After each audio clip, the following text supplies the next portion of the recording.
boy, I was panicked there for a minute. I'm like, okay, did Zoom update and I was really going to be screwed?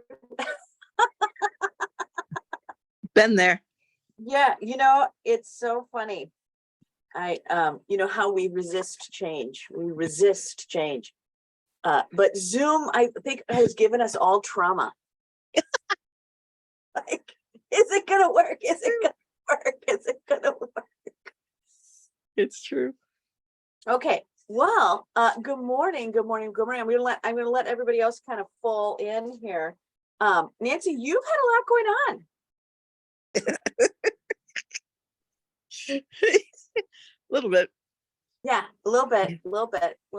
Much ado, right? Much ado. Yeah. And trying to gather the eggs into my one basket has been a challenge. And you're right, saboteur. Yeah, I have to tell you, this whole morning it was easily self-saboteuring. Like, where's my link? Where's my link? Why isn't it here? Oh my God, I'm doing something wrong. This isn't right. I can't. No, negative thoughts. Oh, where? No, I bought the ticket. Yeah, where's the ticket? Oh my God, on and on. Well, I will tell you, Donna got a text from me with the code to get in because your text. So everyone that I saw had bought a ticket that I'm like, you know what, let me just send everybody the ticket in case it's not. So Donna, if you're wondering why I text you 10 minutes before class, it's because Nancy couldn't get in. Love it. So, but I'm like, well, if there's one, there might be another. Nice. Yeah. So Mickey, just to make sure my brain isn't crazy, did you actually send out a link prior to today to get into the class? Well, it is on. Yeah, it is on your receipt from Eventbrite in 2 places. Yeah, and I looked for that receipt. Yeah, she sent me a copy of it, and I'm like, what? And Trisha's sending me a note too. So we're just gonna let everyone pop in. Okay. Because for some reason it's not. So Karen, if you have a list of who's coming in, they may. Eventbrite may have made a mistake. Well, I signed up just this morning, and the link was where it always is. It's not a link that you get to click on. It's a link that you copy and paste and put in a tab. Oh, that's a good. So they don't let you put a live link in there. It's not a hyperlink, right? No, because you might do something bad. Okay, well, we're gonna let the next 2 people in. We've got so it's working. Yeah, it's working. Okay, well, we'll find out if everybody else so it's filling in, so that's great news. Yeah, that's great news. So and then I will put it, I usually in the morning, Nancy, if it doesn't show up real quick, then I'll put it on my Facebook page too. To just be like, thank you. Good to know. In case you didn't get the link. I usually do send it out the night before, but I didn't do that this time because I was having a few personal problems with a friend of mine, a dear friend of mine. Yeah. Sorry. Yeah. I got an Eventbrite email, and it takes me to here's your tickets, but then it doesn't go anywhere. So right. Yeah, you got. I got an Eventbrite second email, and then you scroll all the way down, and there's the Zoom. But Karen usually takes really great care of us and sends a personal one to back us up if we're frazzled and we don't. But the first Eventbrite one doesn't. You're right. It's just a ticket thing. Yes, I always send it to you at least twice, Mickey.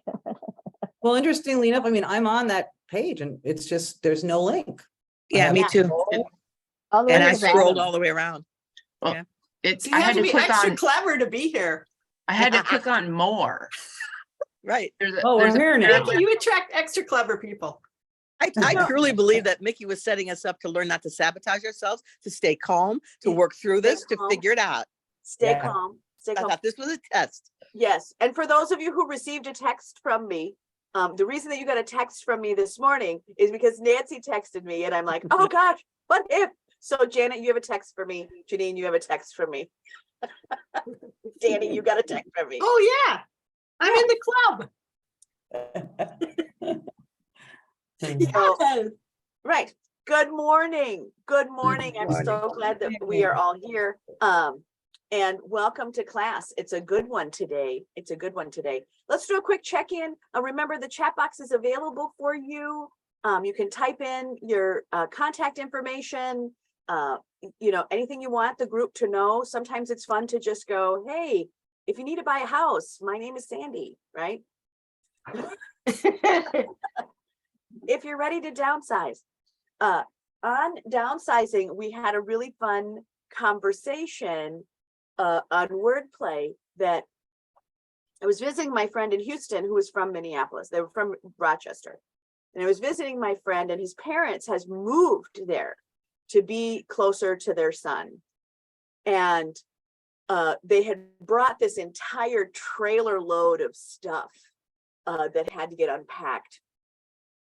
And they had bought all new stuff because they bought a new house, right? And so now they have a second house. And Jared rolls his eyes. Oh, more stuff. And I said, why are you eye rolling? He goes, I told them to downsize. I told them to downsize. And I said, well, but Texas is down. Texas is down. And his parents were like, yay! Texas is down. It's downsizing. It's just not the way you thought it would be, right? Yep. And boy, do we love that, right? With words to kind of make them up to be what we want. Yeah. But if you're doing the other kind of downsizing, Sandy can help you. Sandy can help you.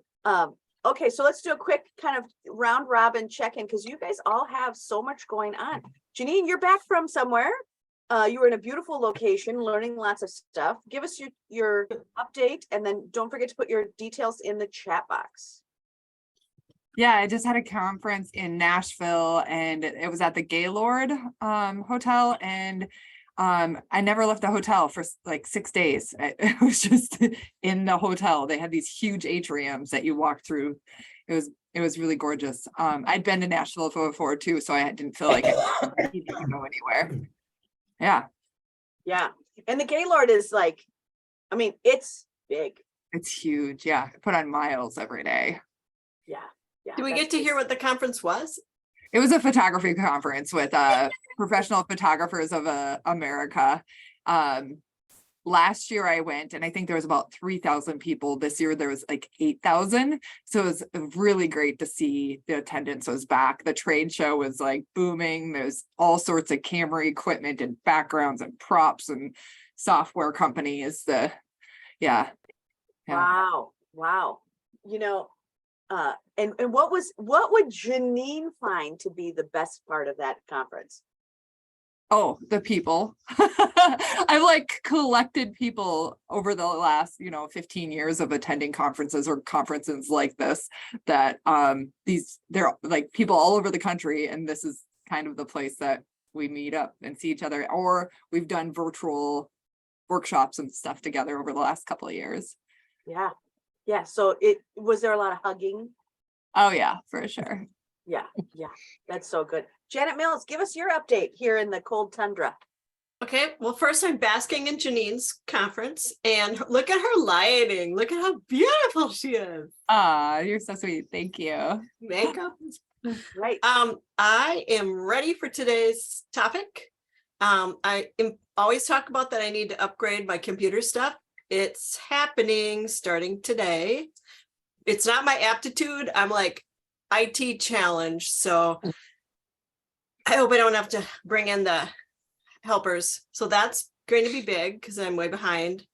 We need to always keep everything up to date because of security. You might not need to be the exact most recent operating system. You might want to wait for that to settle out. But and then had a hard month. And so what I'm going to be listening for around the edges is how do you reset?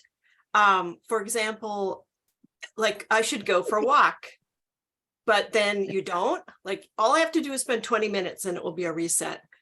And my challenges this month were partners, parents, health plummeted, hospital, city, and stuff like that. And then finding out that they were living on their own, but actually they weren't quite. We're not going to go there. It wasn't good. Things weren't going well. Not going to go there. And the third was a racial issue where people just don't get it. And there were very good meetings, and it's making progress, but the people who don't get it just left the process. And so that was really trying for a few days, seeing the people of color experience the people who just don't get it.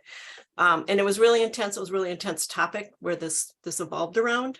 So what I'm trying to say is self-sabotaging for a topic, but then also how do you reset when life happens? And this was all good. I mean, it's February now, January's gone. And I wouldn't give all this up. You know, it had to happen, but I don't want it to, I want to be productive. Yeah. Sorry, that was so long. Yeah, I'm going to invite the group to respond to that, because there is so much value from this group to just be like, okay, type in how you reset. I mean, and we can take a minute, because that's I think everybody has that question. So Trish, I'm going to go to you next, but I'm going to invite everybody to start hammering into that chat box. And Trish, you may have a quick response already for Janet on resetting. Well, my current reset is that I got on a plane yesterday and got the hell out of winter. I'm in Fort Lauderdale for the next 2 weeks. So my reset this time was a geography one, for my mental health too. The bad weather was getting to me. Hi, everybody. It's nice to see everyone. I haven't been in one of these meetings in a long time. So I turned 60 today. I'm down where I grew up. Thank you. Yeah, 60. I'm down here where I spent the better part of my life in South Florida, and going to visit some friends. My husband's coming down next week, and I'm actually down here partly to, figure out my reset, figure out what I'm doing next.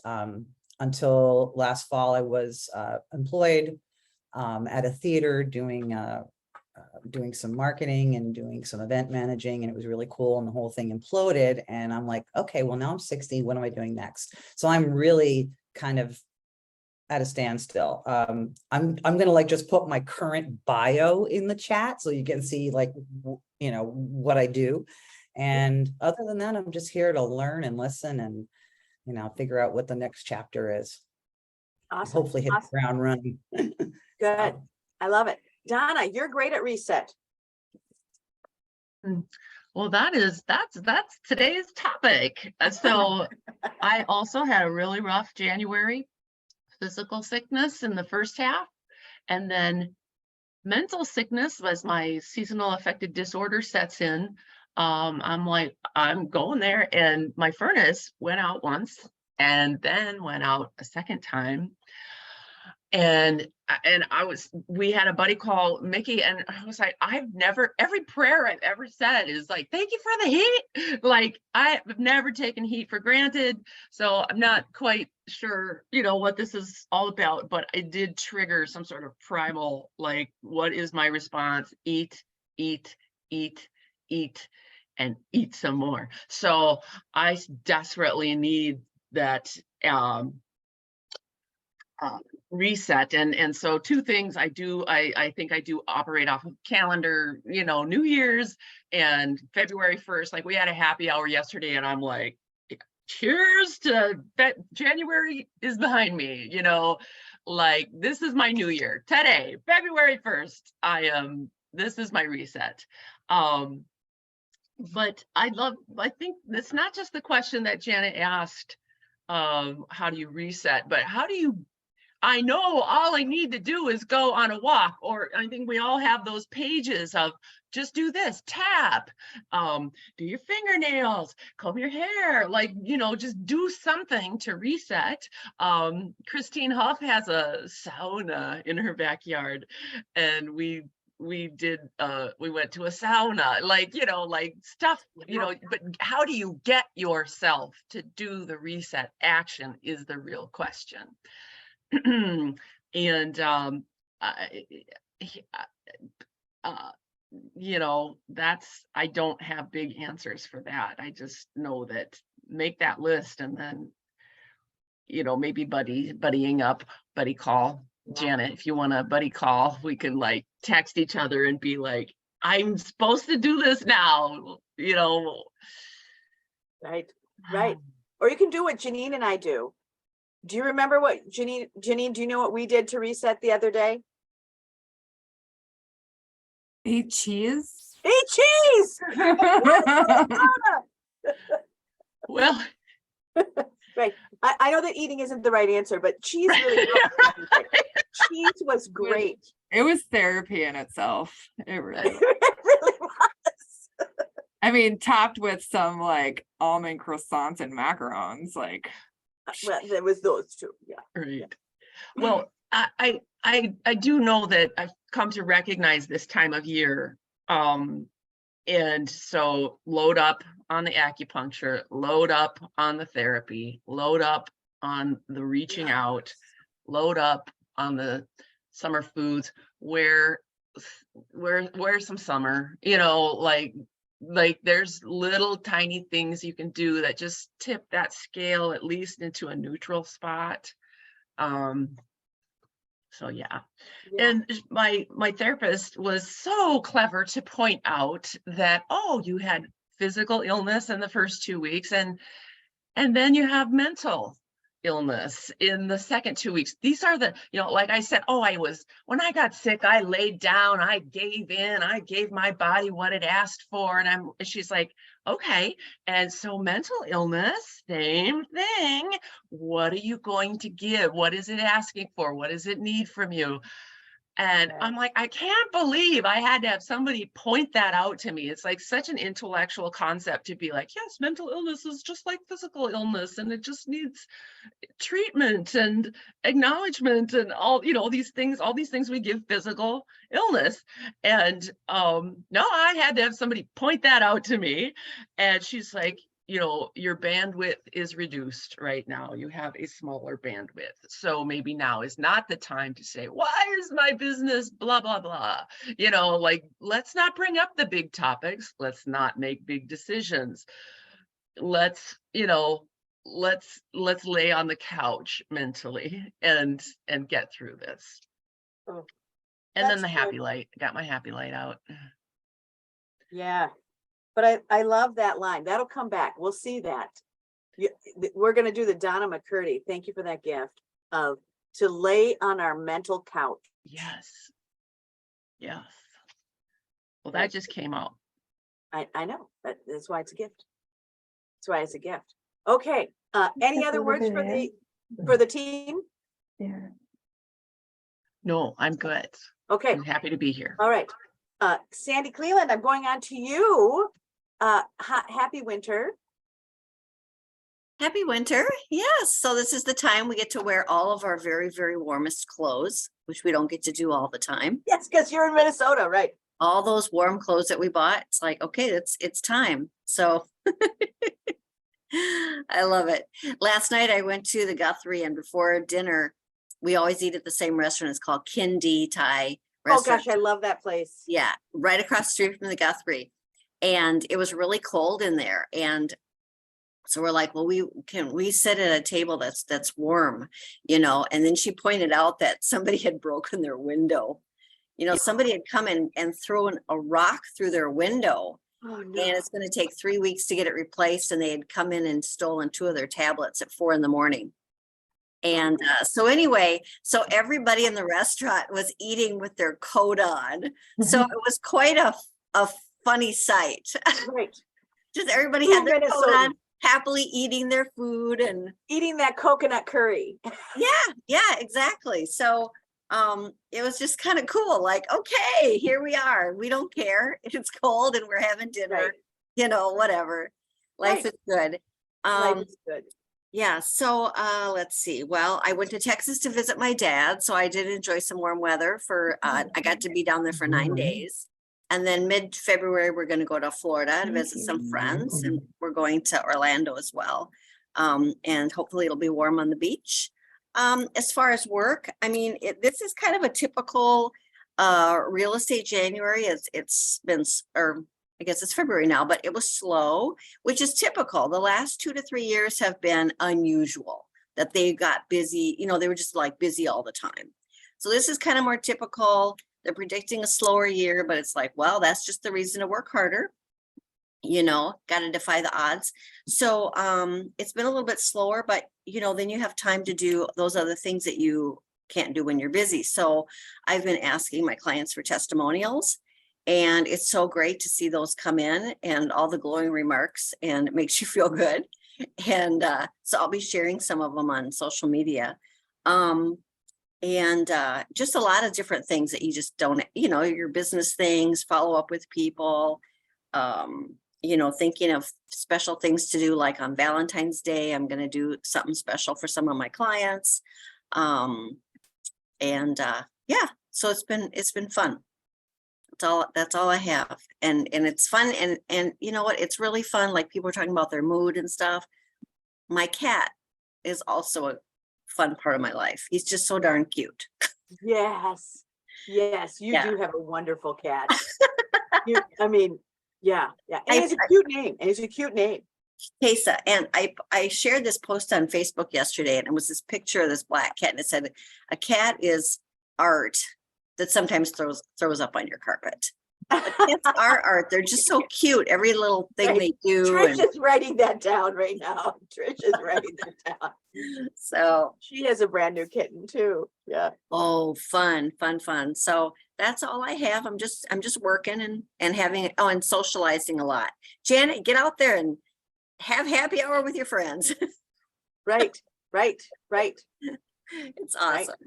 And for those of you who were on Project Up, we do have a happy hour coming on February 10th. So if you didn't get that invitation or you didn't get that newsletter, Sandy, you're hosting that happy hour. I am one of the hostesses. Yes. Yes, you and the lovely Nancy. Nancy Lindgren. So Yes. if you know Nancy Lindgren, she's made of love. So February 10th will be at Pinstripes.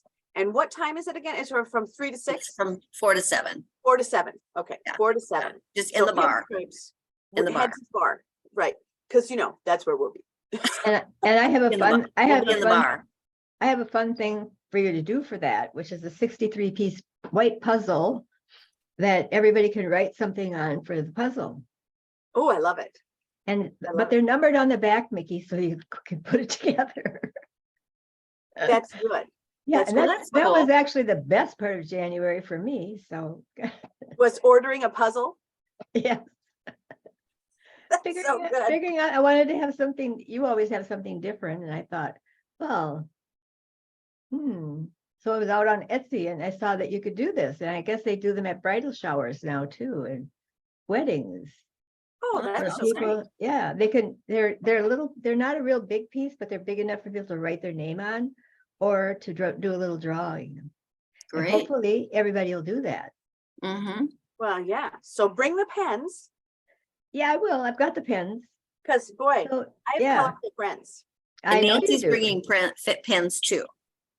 Oh, good. Yeah. Good. Yeah. Okay. Well, Karen Carson, we're on you. Oh, we are. Give us your intro. How are things? What's your reset lessons here? My reset lessons are just wait a minute, it'll get different. Wait a minute, it'll get different. Yeah, and it's like the weather, I mean, I do a lot of things to try to keep calm because some things are pretty traumatic. And I do journal. I can't go out so much now, but we will eventually be able to go out more. And I had a project that I'm not sorry I did it, but it got to be kind of a mess. I have a friend of ours asked me to edit a book that her father had written, and it was not in a text file. It was photographed. Yeah. It was a photograph of a typed page that no longer exists. Yes. So she said she would run it through a text recognition software, but she didn't do that. She had somebody just copy and paste it into a Word file. And that, I don't know if you know anything about that, but it takes everything that's on there, all the little dots and all the little crappy things, and puts them in the document. So you have to find those. And then, because it took so long to do that, she didn't get me the stuff. The woman that was going to do the book design backed out because she went back to work full time. So I had designing a book for the first time in many years. And it's pretty exciting. Yeah, But it's almost done. that's a big deal. So That is now a big deal. recovering from that, I don't know. We got we'll see when it's done. I hope it's good. I'm just working on the cover now. Yeah, it's so good. And in the Um, meantime, her dad died. So you know, Yes, and then her father passed away. Yeah. yeah. So now you have a new date to have that book done by. Yeah, yeah. All right, Nancy, give us your update. You kind of gave us a little bit of a trip, but you've got a class coming up on intuitive stuff. Yes, I'm researching more and more because I have ethic issues there. I want to make sure I get this right. And you have a cat that's just magically on Oh. top of your head here. Moy, I mean, that's one of the way you reset, by the way. Just go find some love wherever it happens to be, and that will reset you. And there he is. Oh, geez. What else? Mostly, honestly, what I'm really dealing with more than anything, you guys, is time. Too much. And filling it. I know that sounds crazy because all creatives can, that's what they strive for and love and want is time. Yeah. But I am struggling with how to launch. So I think I'm sabotaging. How do I launch these creative things I want to do? Whether it's a worthiness issue, I can't figure it out. Or whether it's, I don't know.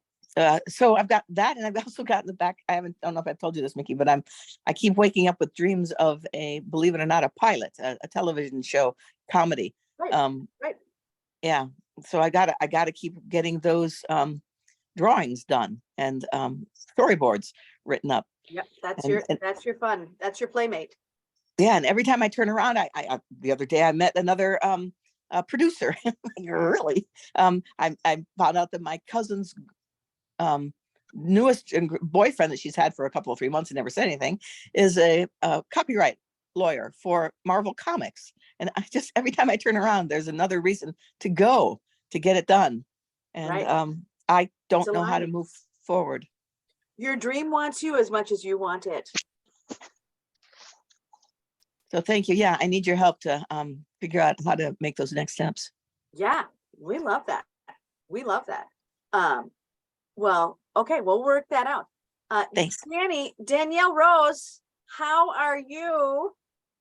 Give us your update. Welcome to class. I'm good. I've been with this new job for a while, so I haven't been at class, but I won an award in December.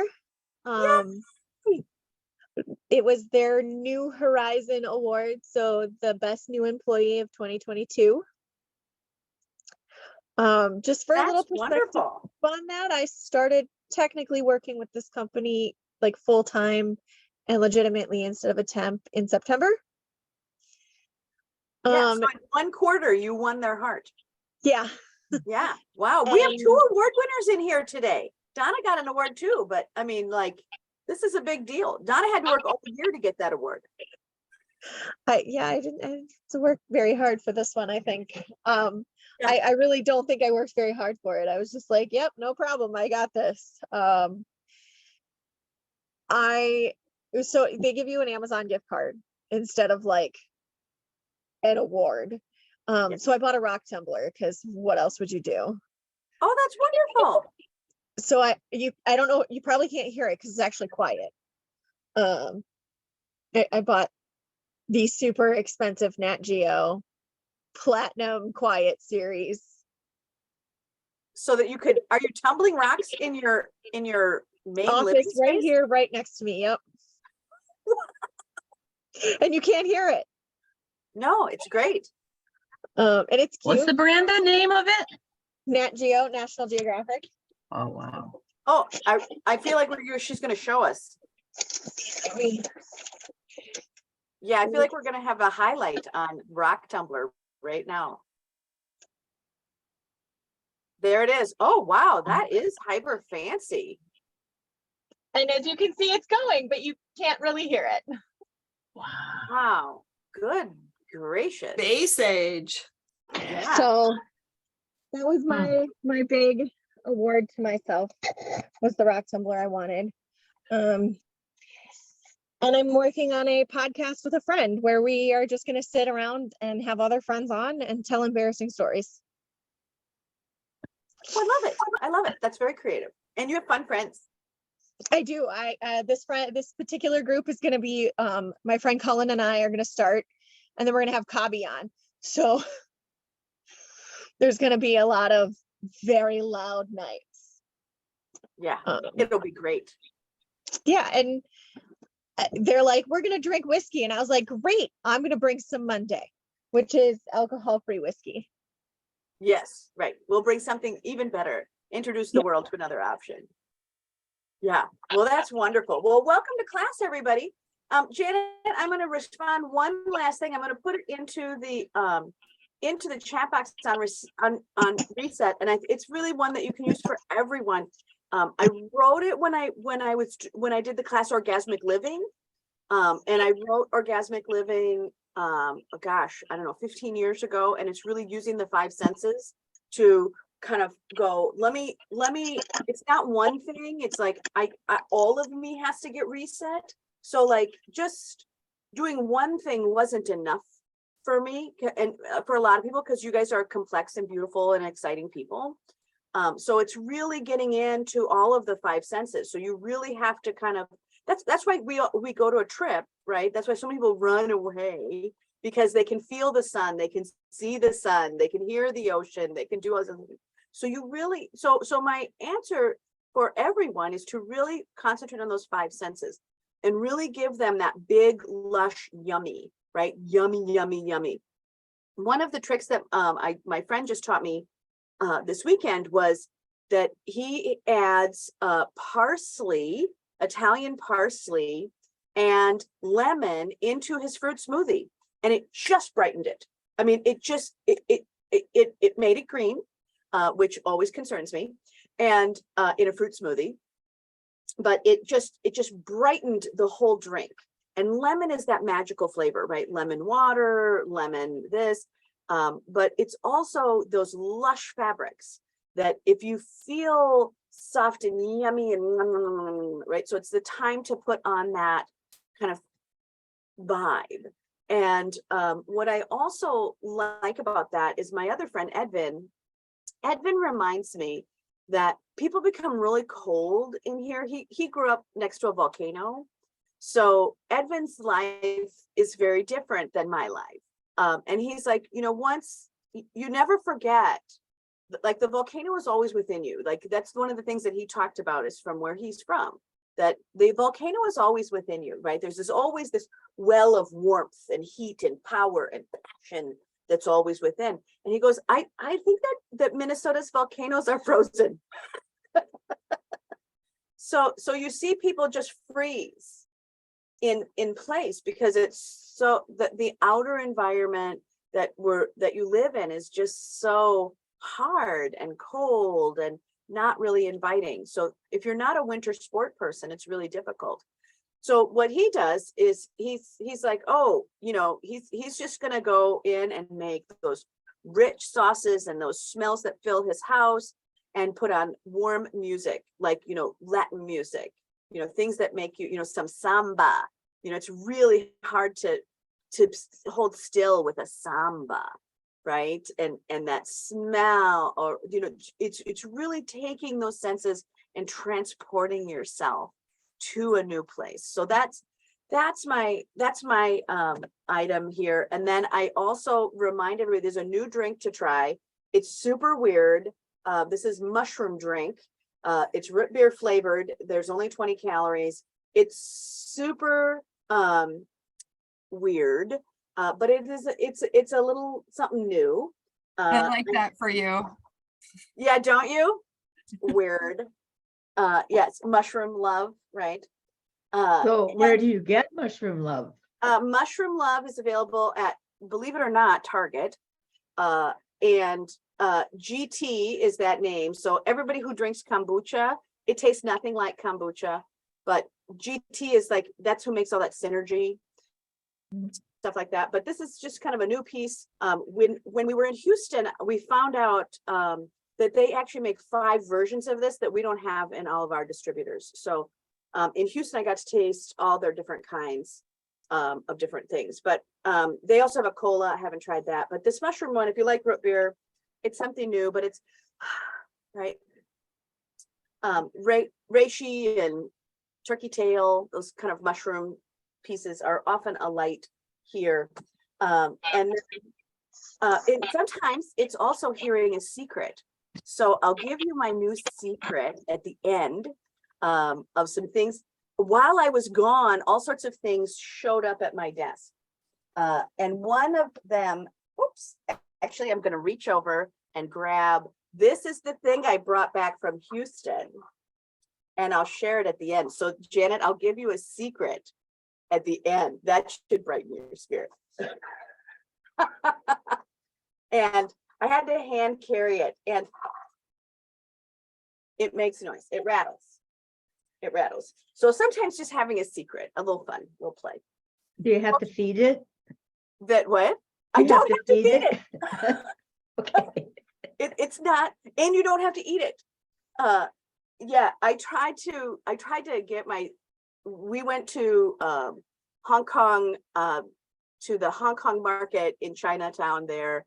And we actually, I had some business research to do while I was there, and I actually had to work while I was there, but I went to all these different markets, and these were global markets. So we had all these different foods and so forth, but the Hong Kong market was beyond crazy. So I put some stuff up on Facebook. So if you want to watch the line of fish market, it's pretty fantastic. Yeah. So that's fun. Okay, so I'm going to start with our topic today. We have so much. Thank you so much for sharing you. That is the fun part of today, of being together, is that we get to remind ourselves, right, why we're here, which is that we get to hang together. So self-sabotage, here's the great news. I'm going to give you a shortcut. I've got about 5 screens to snapshot a photo in, so you'll want to kind of take those with you. But again, it's what's the overarching goal that I have for you is really finding that peaceful transition into your own wealth. And when we talk about self-sabotage, many of you are good at recognizing anxiety, but this is one of those where I would just snapshot to go, oh, hey, is this anything that is on my jam, right? Of what is it about? And it's about the anxiety about not being able to manage uncertainty. So when we start to look at that uncertainty, it's really going, oh, okay.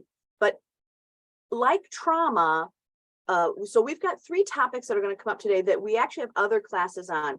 Perfectionism is coming later this year, so I'm going to really gloss over that. But again, it's not being able to control uncertainty. And sometimes the uncertainty isn't about the thing you're sabotaging on, it's about this other thing, and that's why it's a trickster, right? So if I'm trying to avoid talking to somebody about something that's a big deal, sometimes I'll sabotage in a different area. So it doesn't have to be the thing that's in front of you. Your brain is so creative. All of our brains are so creative that it'll just hop around. It'll just hop around. So you might be sabotaging in category A, but really the uncertainty is in category E. So think about that when you're looking at self-sabotage. Today, we're going to also talk about the pebble method, and it's those little, a pebble, those little rocks. So we used to use those in a different way. So I'll give you another way to use the pebble method. I chose this slide. I think about Janet a lot when I make my slides, because she actually pays attention to my slides. But when we look at internal contradiction, right? I put this red dot, right? Yes, she's like, yes, I see this. So this red dot, right? Like, no, no, no, no, no, right? But then you see this hand of going, come on, yeah, yeah, yeah. Let's have a little bit more.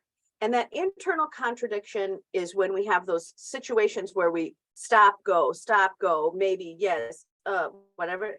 And that is, it's so easy when it's a logical opposition, but it's really not always that easy because emotions are weird. Contradictions are difficult to do. So when you think about sabotage and how we're going to identify it within yourself today and understand the root cause, I want you to think about, right, there's two elements that are in opposition and they may not be logical.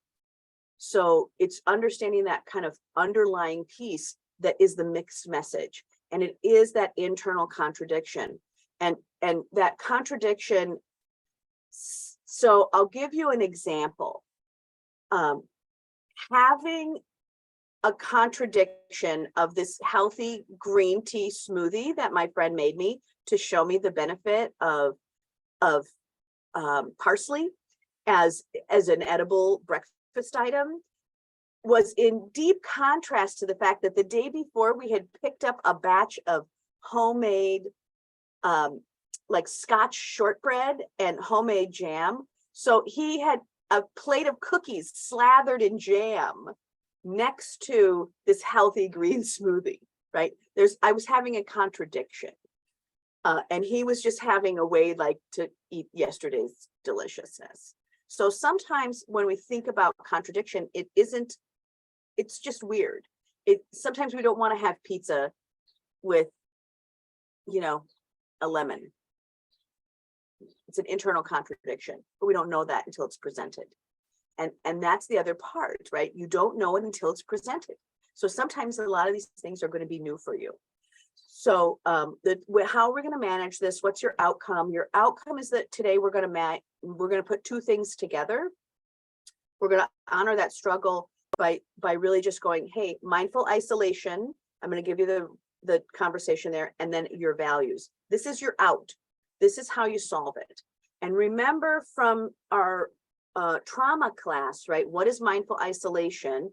It is really having that time to use your seclusion, to use that place of spiritual renewal, to understand these fundamental truths about yourself, right? The reason that you're having these obstacles are sometimes about a fundamental truth, and sometimes they're about nothing. They're just something that hasn't been resolved. The reason that we use journaling in that, and some of you will do it as a thought exercise, some of you will do meditation, but when you're trying to manage self-sabotage, there really has to be a prompt, that you really have to ask yourself a question. There has to be a process. So you won't just meditate your way out of it. You won't just journal your way into it. You really have to have this kind of prompt to go with it. So the first part is recognizing what's there. So we have the pebble method that I've shown you before is a reward system of those pebbles where you have them on your desk. And every time you actually hit one of your tasks or the goals that you're trying to get, you kind of put a pebble in your pocket and you count them up at the night as a reward system. This is actually using those pebbles in a different way, which is to, especially when you have to go, is to recognize when you're starting to feel that contradiction or when you're noticing the self-sabotage. You don't have to solve it at that moment. You just literally take that pebble from your desk and you just put it in your pocket. You can keep going. This is not the time to stop and interrupt your workflow, but to go, oh, I'm feeling one. Yep, let me mentally pick up this pebble, put it in my pocket, and then you're going to use it later at the end of the day when you have time to kind of look at those pebbles and go back and remember when they were.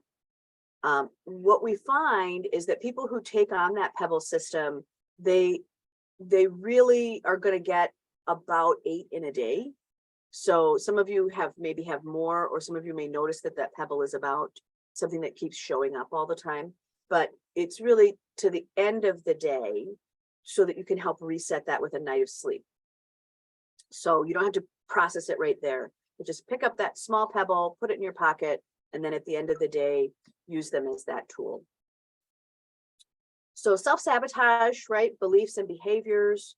These, when I look at self-sabotage and how to action item that, like, is this self-sabotage or is it just everyday malaise, right? Everyday malaise.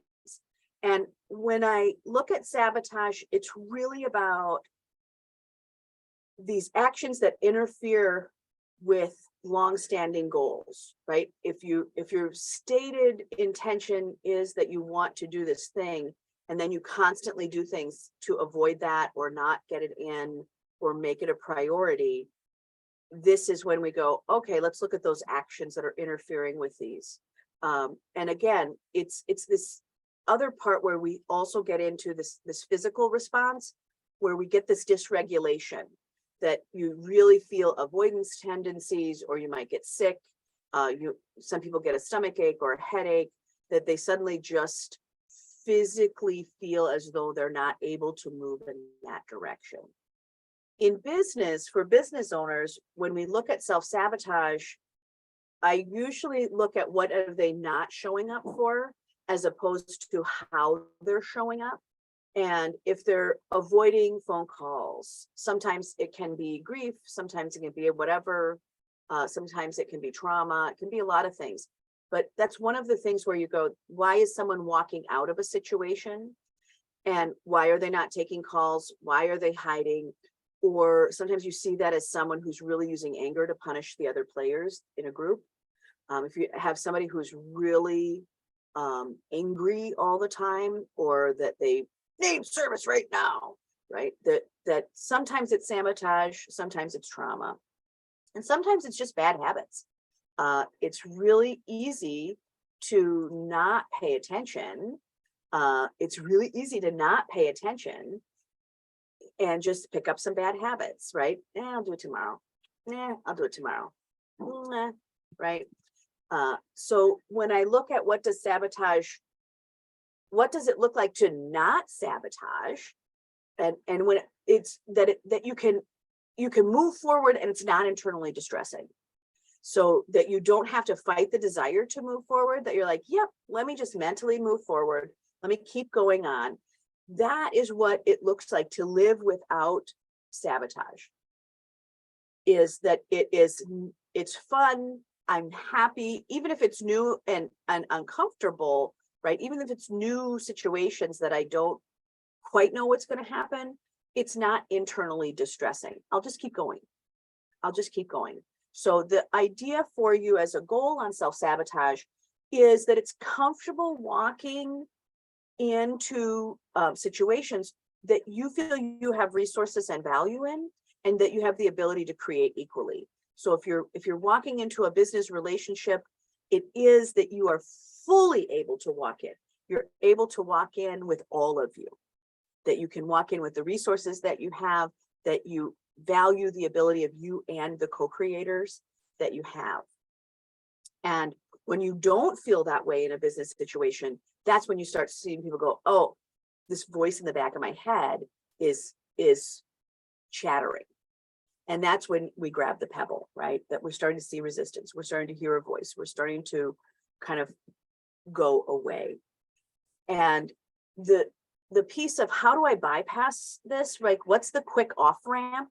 How do we off ramp the mental chatter? How do we off ramp the bad habits? How do we off ramp some of those things?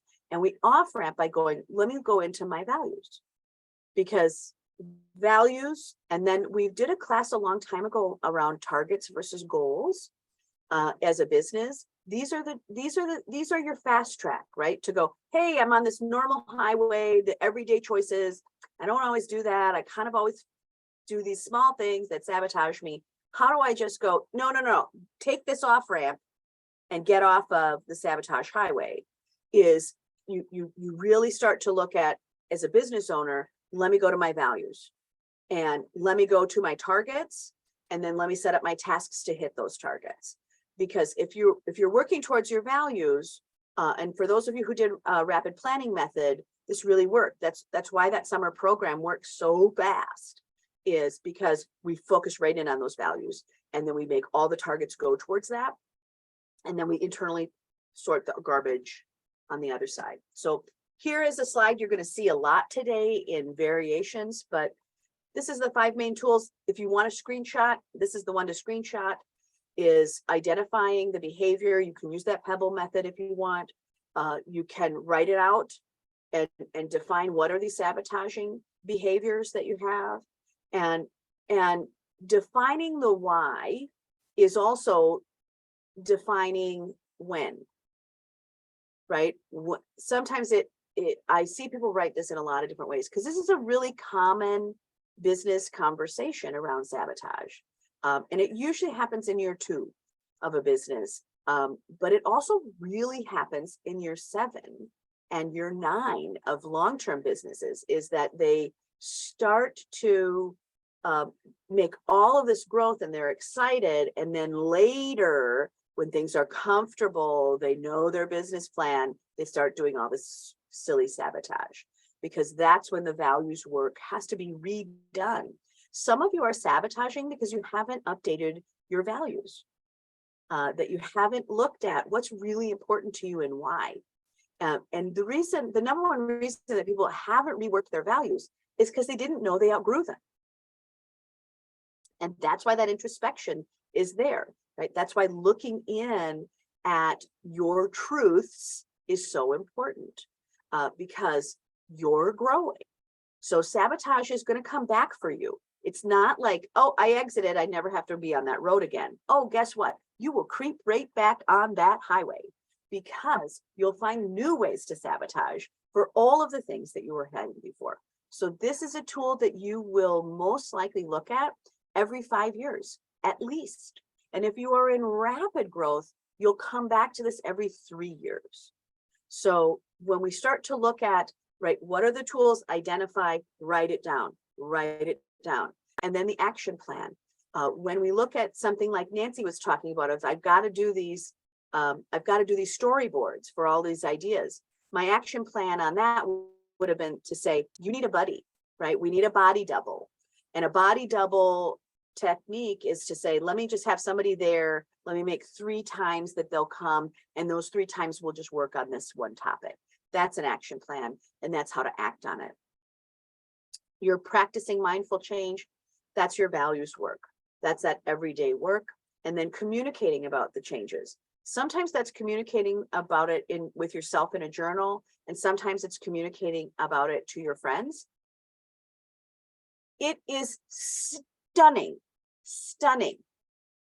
breathtakingly like, whoa, how many of your friends will be innately grateful that you brought up this deep, dark, gnarly, ugly, creepy subject called sabotage, because they'll start confessing their own truths on sabotage.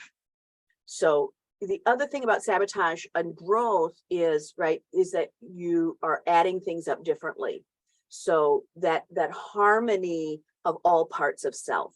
So we talked about, if you were in class, I usually set this up as a slide of the story of the Majestic Hotel, right? That my husband had booked this, he had booked a hotel for us in Arkansas. And he was so excited. He's like, oh, I got a hotel for you. I found it online. And you know, it always doesn't go well for me. So I like to pick out my own hotels. But he's like, no, I found this hotel. It's called the Majestic Hotel. It's in the middle of Arkansas. Great. He did some research on it. Wonderful. So, right, we get there and it's this crummy sign. It's this dilapidated building and it doesn't exist. He didn't book the hotel. He just looked it up and he saw the name and he went, that's where we're driving. So we get there and I was like, oh, wow, this is a crummy hotel in the middle of nowhere that isn't actually a hotel. But it had a name that he knew I would like, which is Majestic. I like that name. And so when you talk about it in class, it's like, oh, we grow up and it doesn't all add up, right? It doesn't add up. So now we have to, in sabotage, part of the reason that we sabotage ourselves is because now the complexity of what something has to add up to be is greater.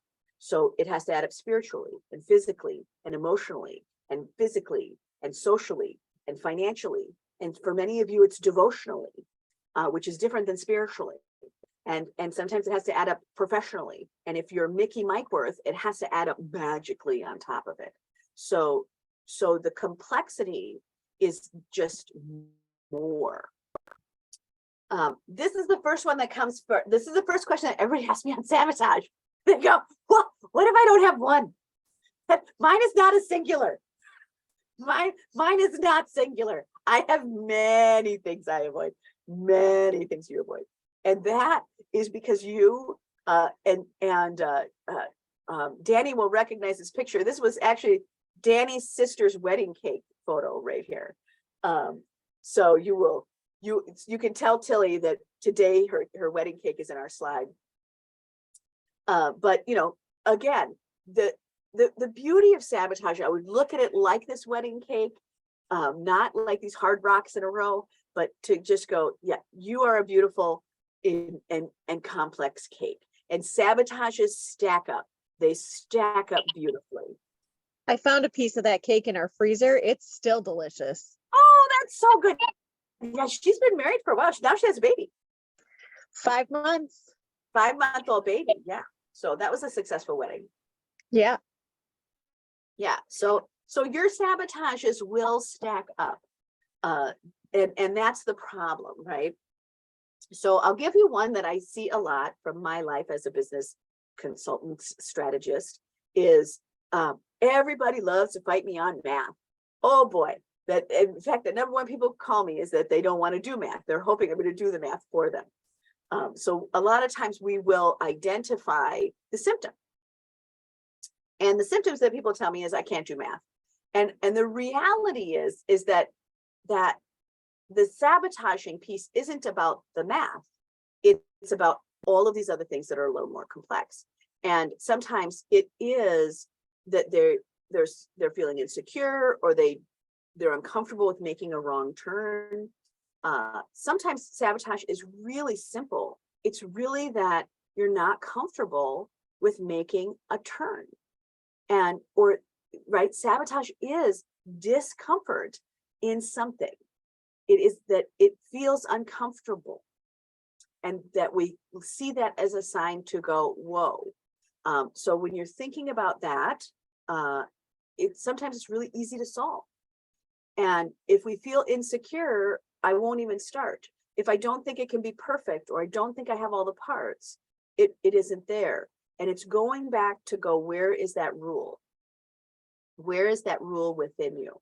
And the internal problem is that there's a negative penalty if you do that. And that's where picking up the pebble, not managing it during the day, and coming back to it at night, and really taking the time to use those writer's prompts to really talk about, right, what is that? That's identifying it, and then that's writing it out.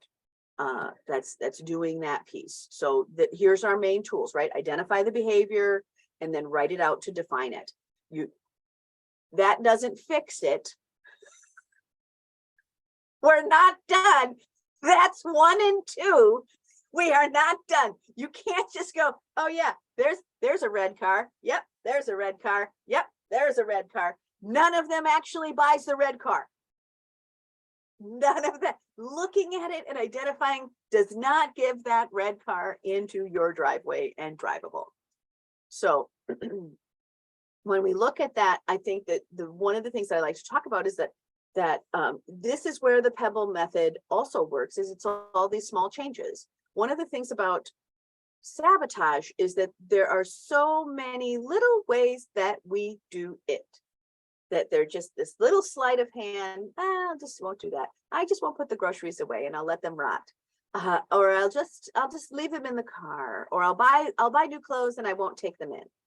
That there's all these little ways that we have avoidance and so forth. And what happens is it's really hard to see the major impact of it, because there are all these little things that we do to sabotage. And so, right, if you think about somebody who lives in chaos, they will do the many tiny things to make sure that their life is chaotic. They won't put their groceries away. They'll leave the stuff at the door. They won't take the garbage out. They'll let the garbage overflow. Then they'll just only take the garbage halfway out. They'll just put it out the back door. And then the squirrels are going to get into it. And then the squirrels are going to drag it all over the yard. And then it's too much. Right. And then they're going to maybe not get their laundry all done, or they're not going to sort their clothes, or they're not going to do this little thing. Right. It's all of these small things. And it works the opposite. So when you look at these small changes, it is tiny choices that make success or failure. It's not one big one. So if you're looking for a one big win, we can give you some leaps, but this is small actions that are kind of pulled up over time. And why is that a problem? Because most of you, it happens a lot, most of you are high achievers. So little tiny steps feel a little bit dumb. They feel a little bit dumb. They feel a little bit dumb, like dumb. Why am I? Why? And you see it in every self-help book, right? Little things mean a lot, right? But they just feel dumb. You're like, no, I need sweeping change. I'm a high achiever. We want big. But it is these small, tiny choices that make that up. Now, I can tell half of you are thinking, gosh, when did I start self-sabotaging? And right, when did this habit come? And we often see this in educational sabotage. This is a really common conversation that starts at about third grade. We see this in the literature around teaching. We see this in educational profiles, but it keeps coming up. And what I think we don't talk about enough is that a lot of times the act of avoidance is a tool to self-soothe, that we are going to soothe ourselves from anxiety through avoidance. So I want to just put that on your radar. So this is another one where I would just take a picture of what is this, where do we see this and where does it have? This is also when unhealthy comparison starts, where we start kind of going, well, so-and-so is this and so is that. That really starts pretty early in that item. And it can be, unhealthy comparison is, oh boy, that's really another one, right? So we start to look at that of where does it start early. And here is my self-portrait of chaos, right? Is that for those of you who don't recognize, chaos is comfortable for a lot of people. One of the things that we have to remind ourselves is that not everyone wants a Zen quality in their life, that they build chaos because it's more interesting. They like chaos because they've lived in a chaotic life. If you have someone who came from a really big family that has lots of people in it and lots of stuff, they are often lovers of chaos. And sometimes that's a beautiful, right, warm calypso of life. And sometimes it is that people were just raised in chaos, or that they perhaps have other spectral issues. So chaos for many people is comfortable. What we're not talking about is the chaos. We're really talking about when we build behaviors that get in the way of our long-standing goals for ourselves. So chaos is comfortable. So I want you to be kind to yourself or to other people that you know are sabotaging. And that's one of the leading questions that I have on self-sabotage is, are you addicted to chaos? Or are you finding that chaos is where you're comfortable? And for high achievers that had to live in impossible life situations, that is how they measured in some weird way their ability to soothe themselves, that they are a high performer because they can actually emotionally get through incredibly chaotic environments or incredibly emotionally challenged situations. And so they always go to that highest rung of, oh, well, I'm safe in chaos when I'm achieving at this level. Did you just grab that twist? Right? If I grew up in chaos, And I was able to get through that challenge. And that's where I was safe, is that I had to perform at this level. Now I'm always going to perform at that level because that's where I'm safe in chaos. So they'll build their own chaos crazy, and then they'll try to perform at this impossible level all of the time. And then, you know, all things come down.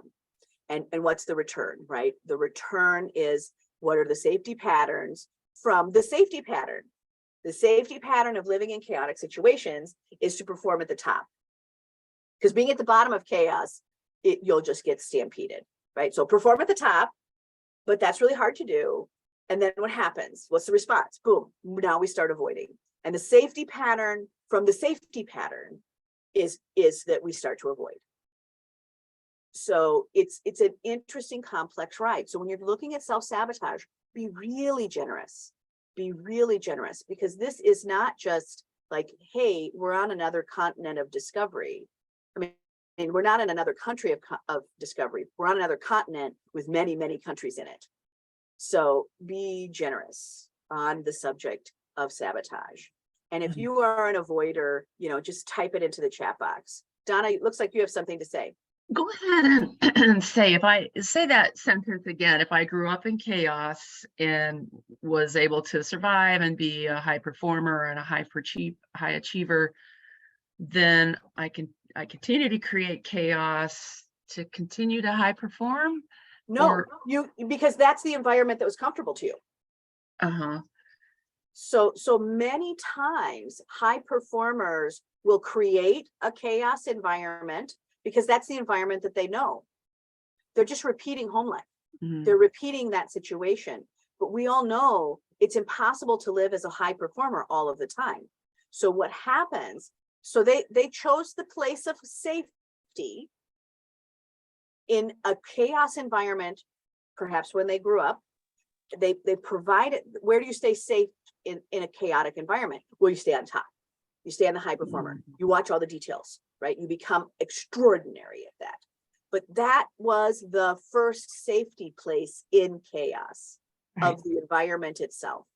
And so what happens is that's not a sustainable safety place. Right. So what will happen is when you fall from that safety place, you know you don't want to be in the middle of that chaos. You don't want to be in the middle of that chaos. So what do? They go to the next place, which is the next safety pattern from being a high achiever, is to avoid stuff, right? Let me just hide for a while until I'm safe enough to go back out on front stage.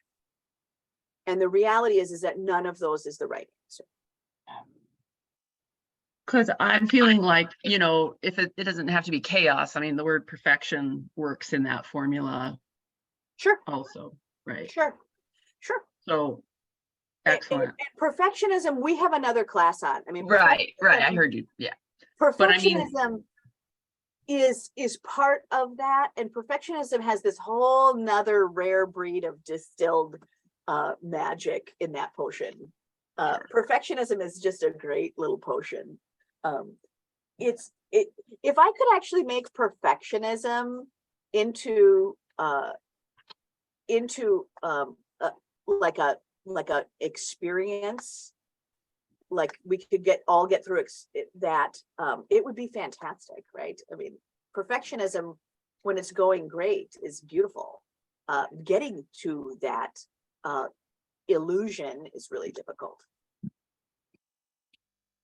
Nancy has her hand Because up. it's an illusion. It's based on all sorts of standards. Say again, Ma. Thank you, Karsten. Nancy has her hand up. Oh, Nancy, yes. Hi. Thank you. Just quickly, Mickey, if ever I have a saboteur assessment that was done by a professor in Harvard or whatever, and it's phenomenal, and it breaks it down. And for instance, my number one saboteur, which can be good and bad, all of them, is a pleasing, right? Yes. So, and that, right. But anyway, my only reason for talking to you about this quickly is, first of all, I'll send you that. It's phenomenal assessment. It's easy and it's fun. But my husband scored two equally, avoid and hyperachiever, or his two coping mechanisms. And but the reason I'm bringing it up, and I'm asking if you could just quick talk to, because you made mention of spectrum. I Yes. personally believe he's also significantly on the spectrum, but nobody's told him that. Right. How do you, with what you just explained, because I totally get the avoider and the hyper achiever conflict there. Well, Yeah. can you add to that and speak to what it means also if then you're on the spectrum as well? Well, yeah, I think that in general, we've done a terrible job of talking about neurodivergent. Yes. I mean, being neurodivergent is so compartmentalized and full of garbage. Amen. Sorry. That we don't have an accepting nature of being neurodivergent to Right. go, oh, guess what? Being neurodivergent is actually part of the norm.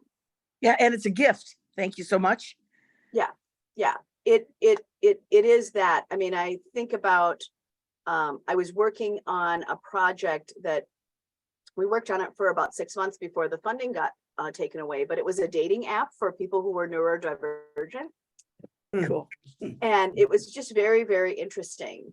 And so just going through the process of how do we build relationships if we are neurodivergent. And neurodivergent would also be someone who would be on the ADHD, Right. who would be, I'm dyslexic, so that's mine as well. But there are many, it's not just autism. So because he's is very big. So because he has this this negative thing, and yet I can't show it to him because he will only absorb it in a negative way. Does that also become another saboteur? Another Yeah, because it's a screen. And in neurodivergent, they sometimes just are wired differently. They totally is. Yeah. So it is to say, right, and in that you're again looking for the resource that helps them bridge, right? And that's where you start bringing in bridging techniques. Okay, thank you.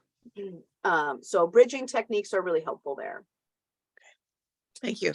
Yeah, isn't this harder than you thought, this conversation today? So, Mickey, what you're saying is that like a high performer that like lives in chaos is more like a polar bear. Like they live in the chaos of the tundra and they have to survive and they have to find all these things and they're hyper vigilant all the time.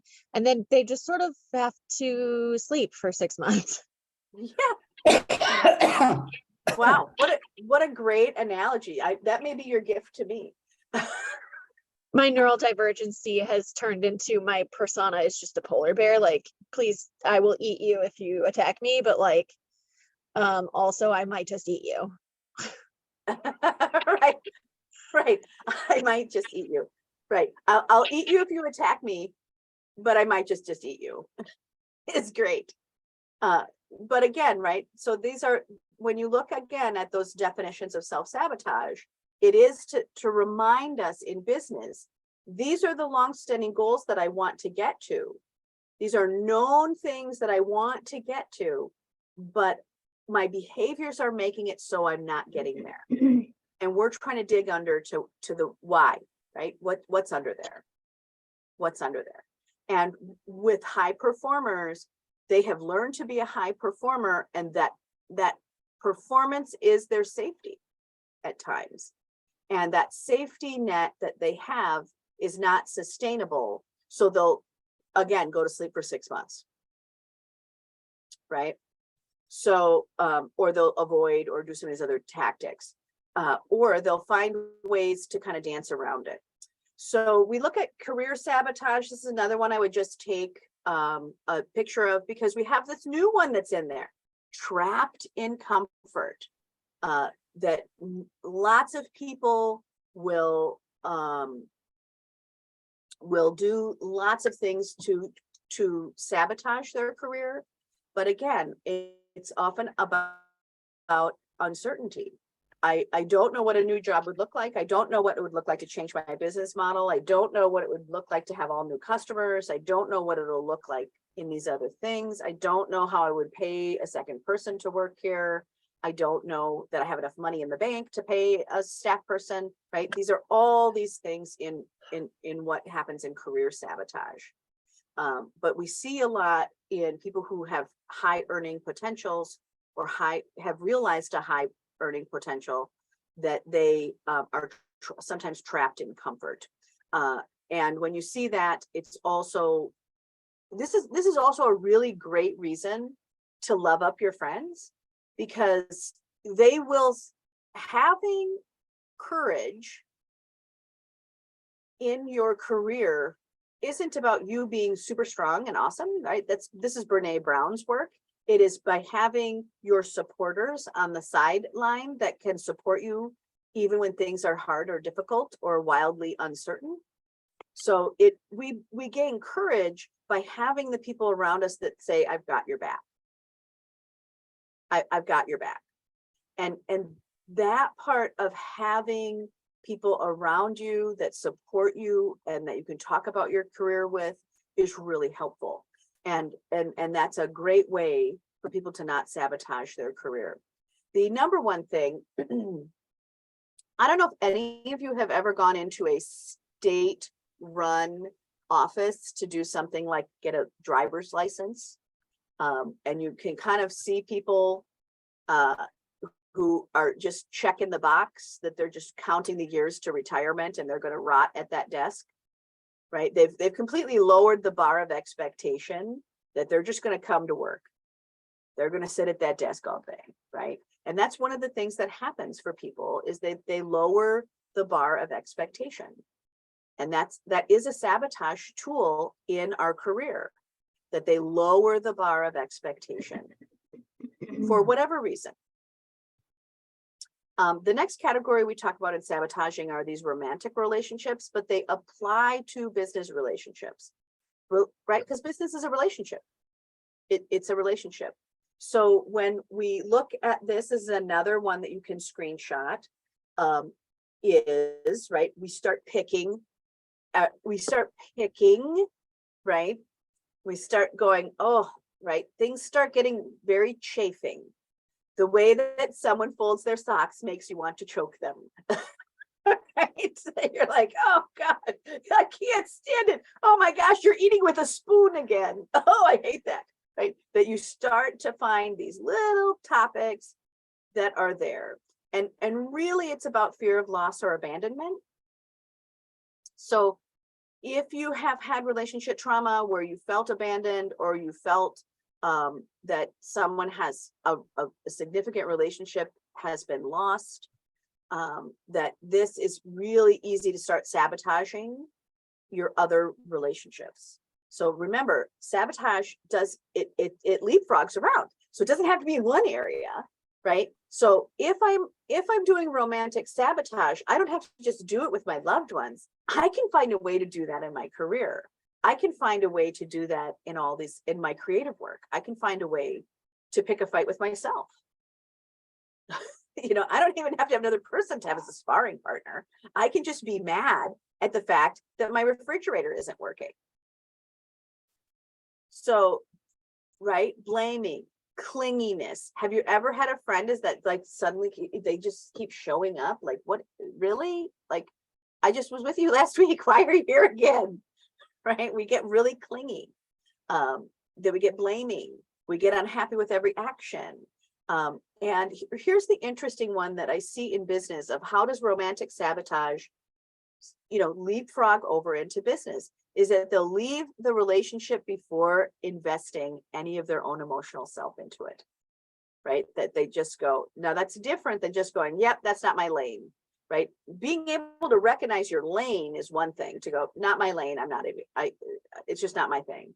But it's really to go, I'm going to leave the relationship before I invest because I have a fear of loss or abandonment. And that's why these screenshots are really helpful to go back to when you're doing your journal. That Karen puts these up on YouTube. So again, you can always go back to the old trauma one. You can always go back to these other things. They're here for you.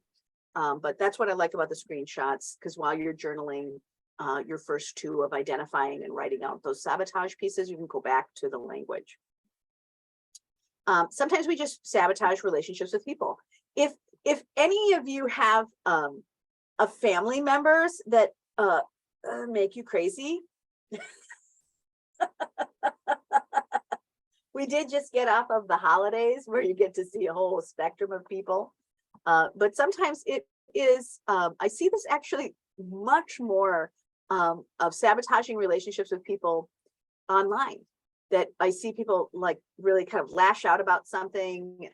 If you've ever, I can't remember the name of that app. Is it Nextdoor or Red Door? It's Nextdoor. Is it Nextdoor where people are like, hey, there's a cat running in the backyard, right? That we really see people put in sabotaging behaviors out front and center online. So, and that relational is a different. Relational is really that you're trying to kind of compete to prove your worth, or that you have value, or that you're superior. And that's why people really get annoyed with people online, is because it's relational sabotage, right? That they really want others, they really want to control others. They really want to point out that you shouldn't have a retractable dog leash. You should have a different kind of dog leash, right? Or that you're doing something, right? That people have all these rules, and everybody likes to control things. I was at Cub Foods buying chicken, and a woman had to tell me how to stand in line at the deli department. And it was like, what? Why are you, how did you become the chicken monitor? And it was because she wanted, right, to secure her role of being next, right? But she was going to make it equal, right? She's going to make it equal. And every person that she like shucked away into line, all of us were like, lady, what are you doing? Why are you controlling the chicken line?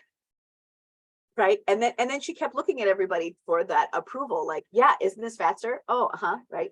We look at people who do all of these things in relational sabotage all the time.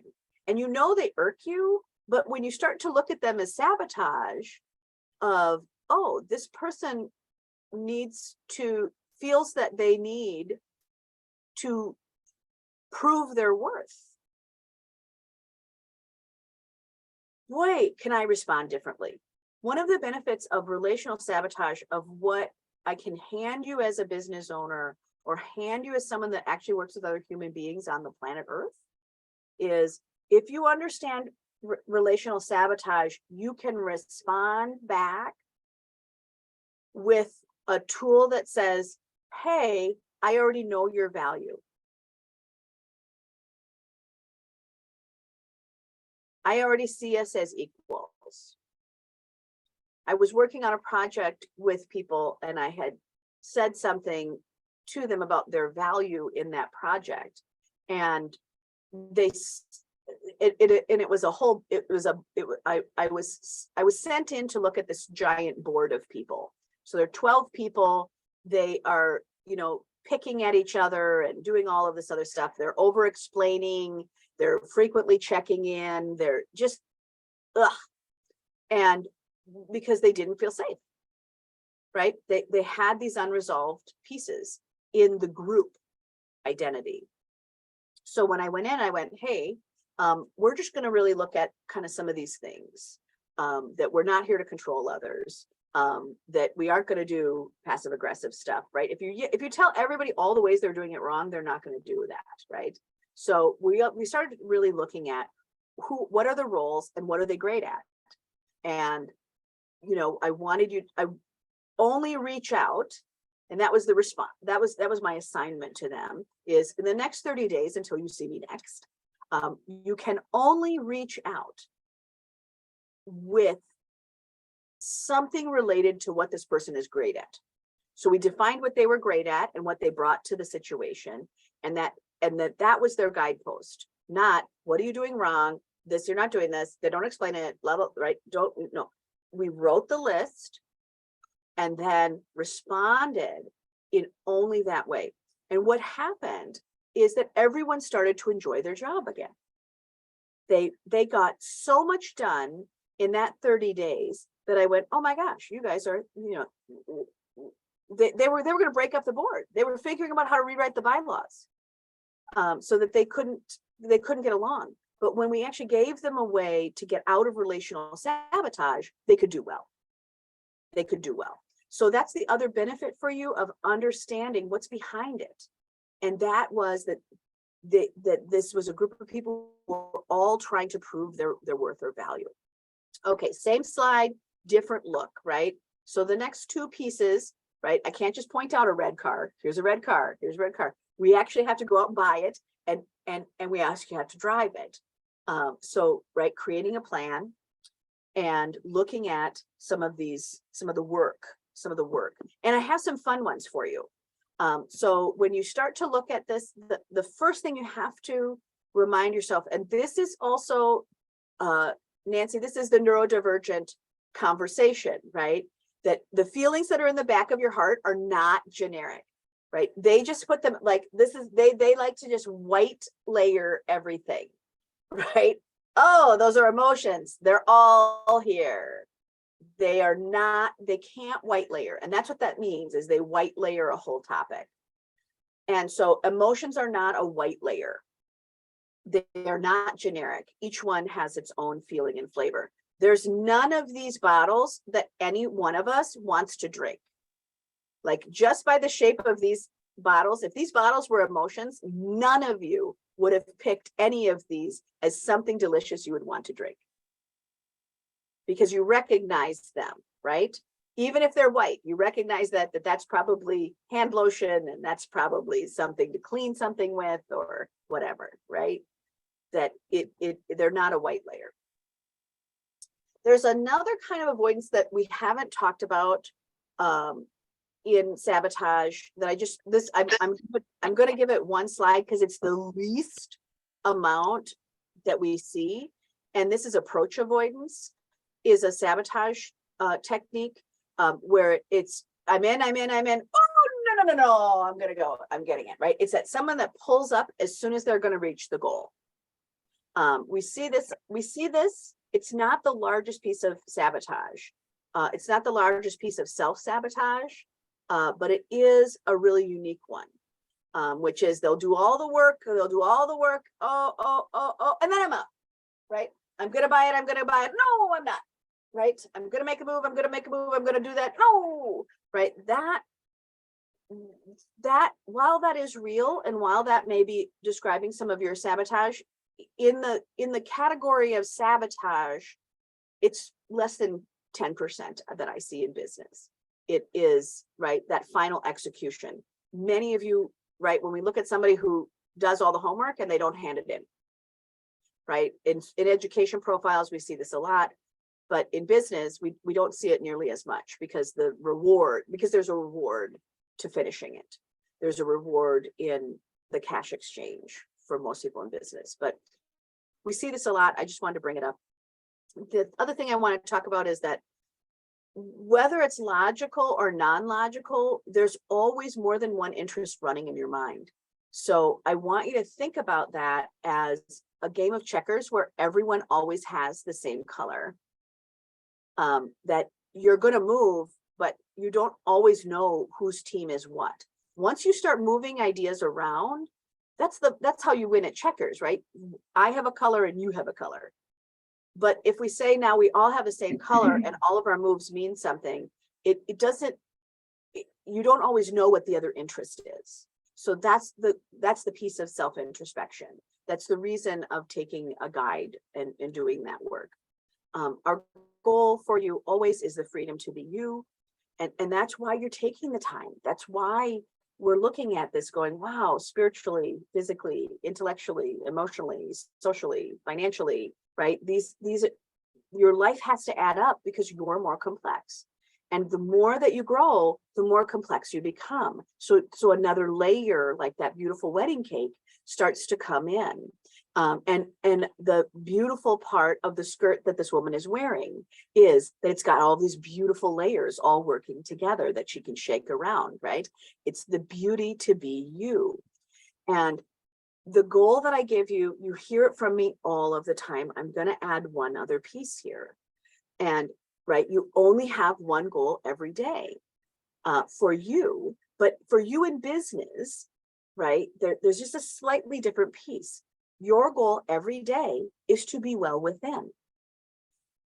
And as a business owner, it is to be well within and to utilize the well that is within you. And to be able to keep that well fed and that deep well of ability and so forth, you have to look at sabotage. You have to look at these little things that get in the way of you being able to move forward with full capacity, without having these other things. And that's why defining your values is helpful. So again, we do those top 5 of values. If you haven't done a values class, if you haven't done a values class in 5 years, come on back to class. We'll make one coming up sometime here.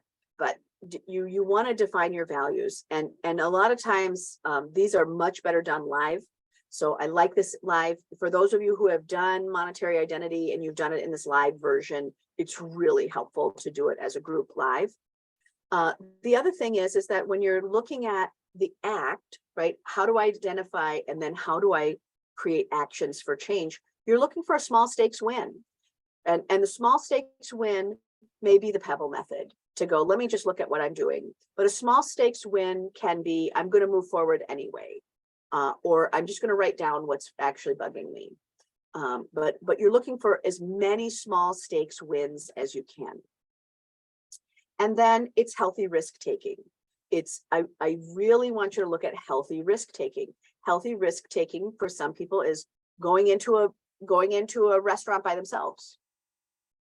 Sometimes healthy risk taking is, right, how we see people often self-sabotage, where they will opt out of things that are really important to them, maybe because their partner doesn't want to do that. We see this a lot in marriages, where you go, I make this decision and this decision and this decision and this decision because my partner doesn't want to do that, or my partner doesn't want to do that, or my partner doesn't want to do that. So you have to start taking these healthy risks to go, hey, I want to do this. Do you want to do it with me, or I'm going to do it with my friend? Right? It's not sabotaging your goals to have fun in the world because your very best friend doesn't want to do that piece. It's to say, hey, the risk taking I'm going to take is I'm going to go have friends. I'm going to have fun with other people, and I'm going to have fun with other people and not fear that my primary relationship is damaged by that. And to be able to have the conversation that I want to do these other fun things. I have to talk about this with you. I have to settle this with you. Because as female, if you are female bodied, many times we take on the responsibility of other people's emotions, right? That we take on responsibility for how someone else is going to feel. Male-bodied people don't do this in the same way. So as a female-bodied person, we have to focus in on healthy risk-taking, which is that I don't have to be responsible for someone else's emotions, but can I openly, lovingly, thoughtfully clear the air so that I feel comfortable to move forward? So to say, hey, I really want to see Italy, you don't want to go to Italy, is just, I just point blankly ask, this is a goal for me. Is this going to harm you or our relationship if I go without you? And if it is, I want to talk about that.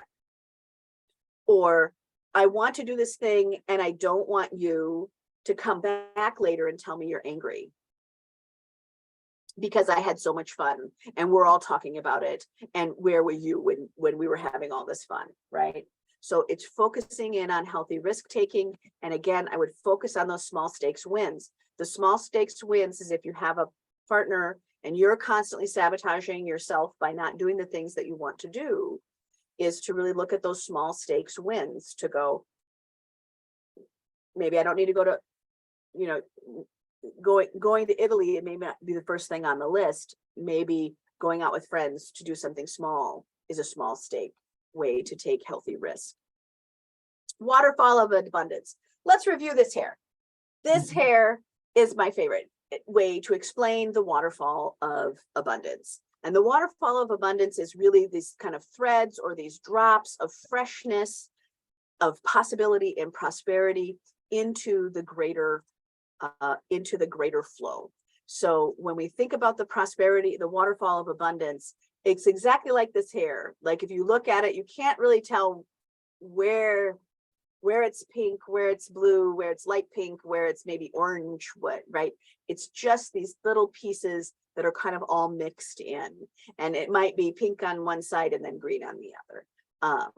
So when you start to think of this, what's your task? How do you move forward? You're looking at kind of mixing in these threads, these drops of possible and prosperity, right? Prosperity is the ability to magnify.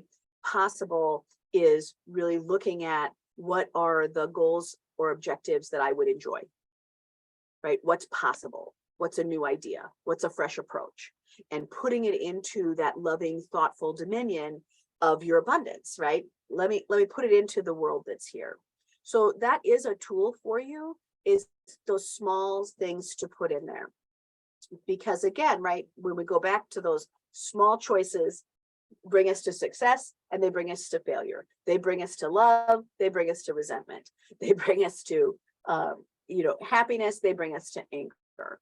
So it's really looking at these small actions and then grouping them together to go, how many times am I acting on something because I'm just giving in?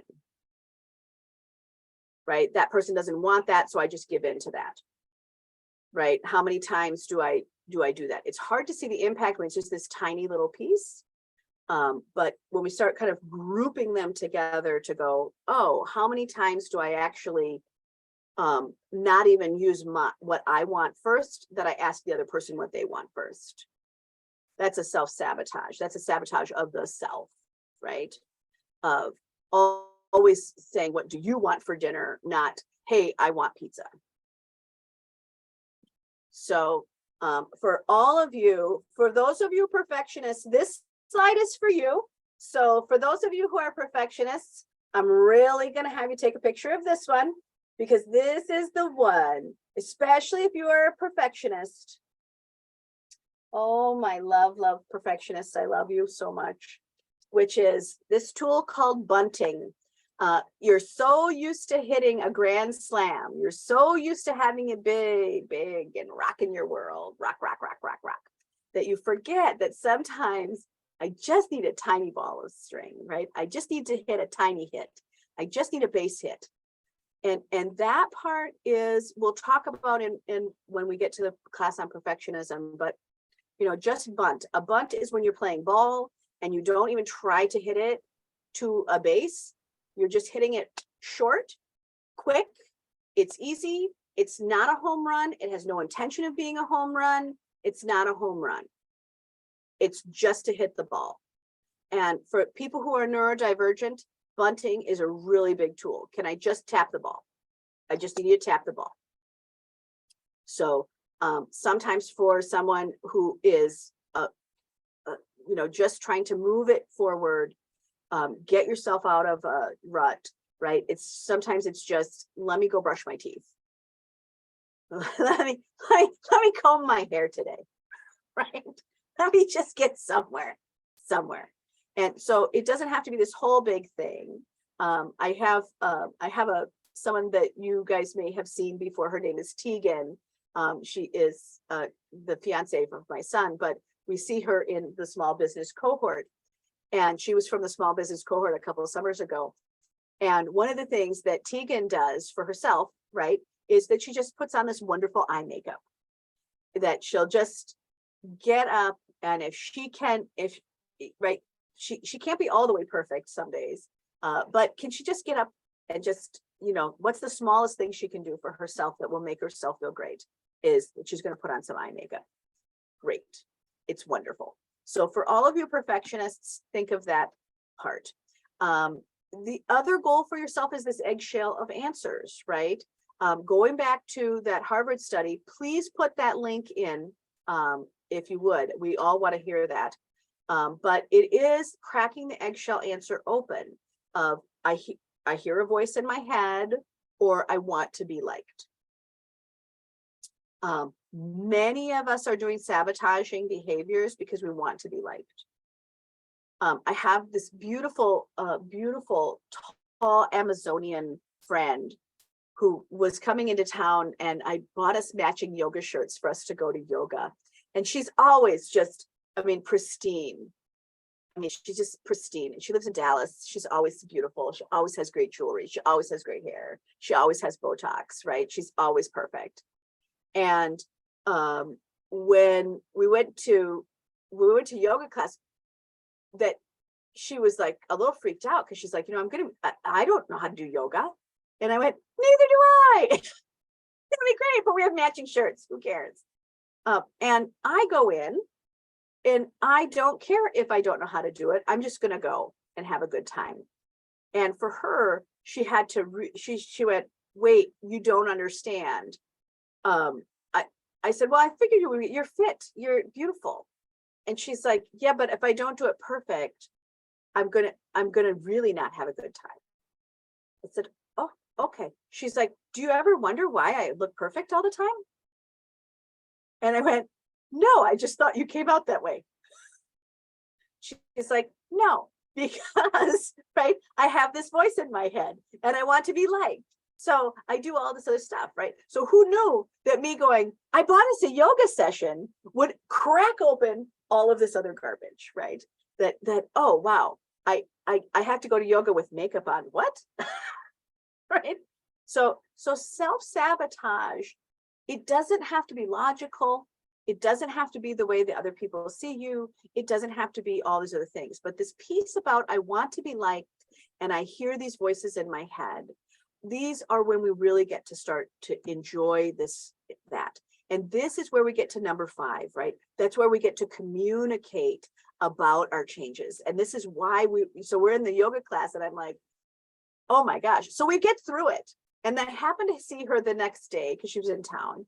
And so the next morning, right, neither one of us can like lift our arms because like it was so bad. I'm like, I brought ibuprofen to coffee because we had to communicate. We had to communicate about what that was about and about perfectionism and so forth and laugh about it. So when you're thinking about, right, it's not just identify the behavior. It's not just write it out and defining it. It's right. It's not just identifying the red car. There's a red car. There's a red car. There's a red car. There's a red car. We have to create a plan. We have to act on it. We have to do those mindful changes.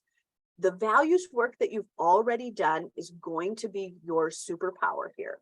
So go back to your values work and then communicate about the changes. You have to talk about it. And for my friend at yoga, this has that single conversation about communicating about the way that people value her is actually all the stuff that's inside and has nothing to do with her lipstick was life-changing for her because she's super brilliant, because she's a high achiever.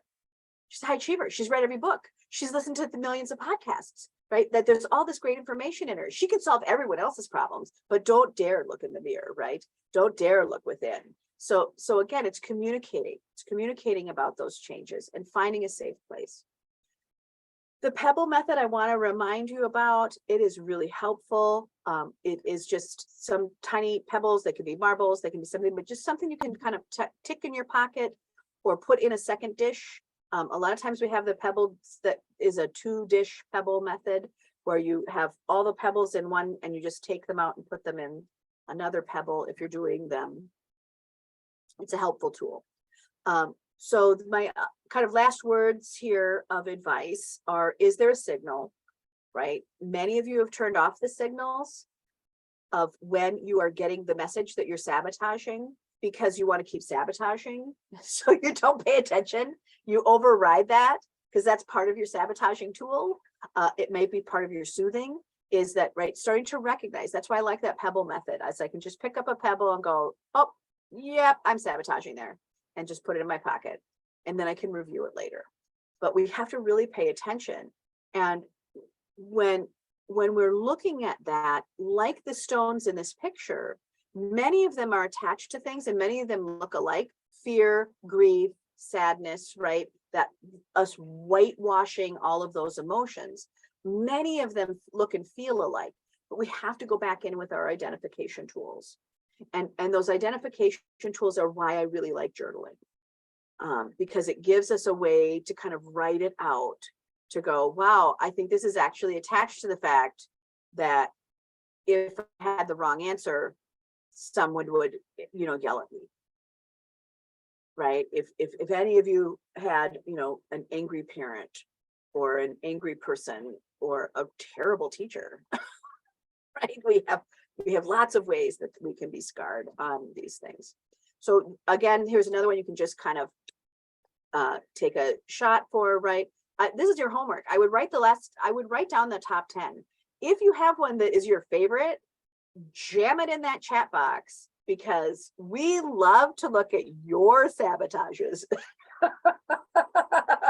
All of us love to look at your sabotaging behaviors so that we can see if yours matches ours. If you have been growing, or if you're moving in a new direction, go back to your values work. Of what do you value and what's there. If your life has changed a lot, go back and do your values work. Every 5 years, everybody's got to redo all of their stuff. You've got to redo your legal work. You got to redo your, just your goals, so forth. If you haven't done a massive dive in, I would go back in. Business daily targets and goals.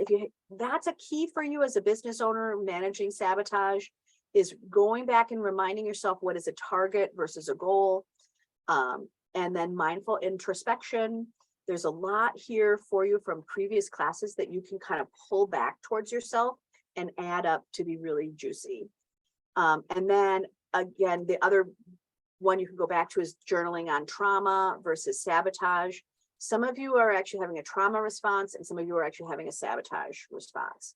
And for some of you, they have married and they just are one glob.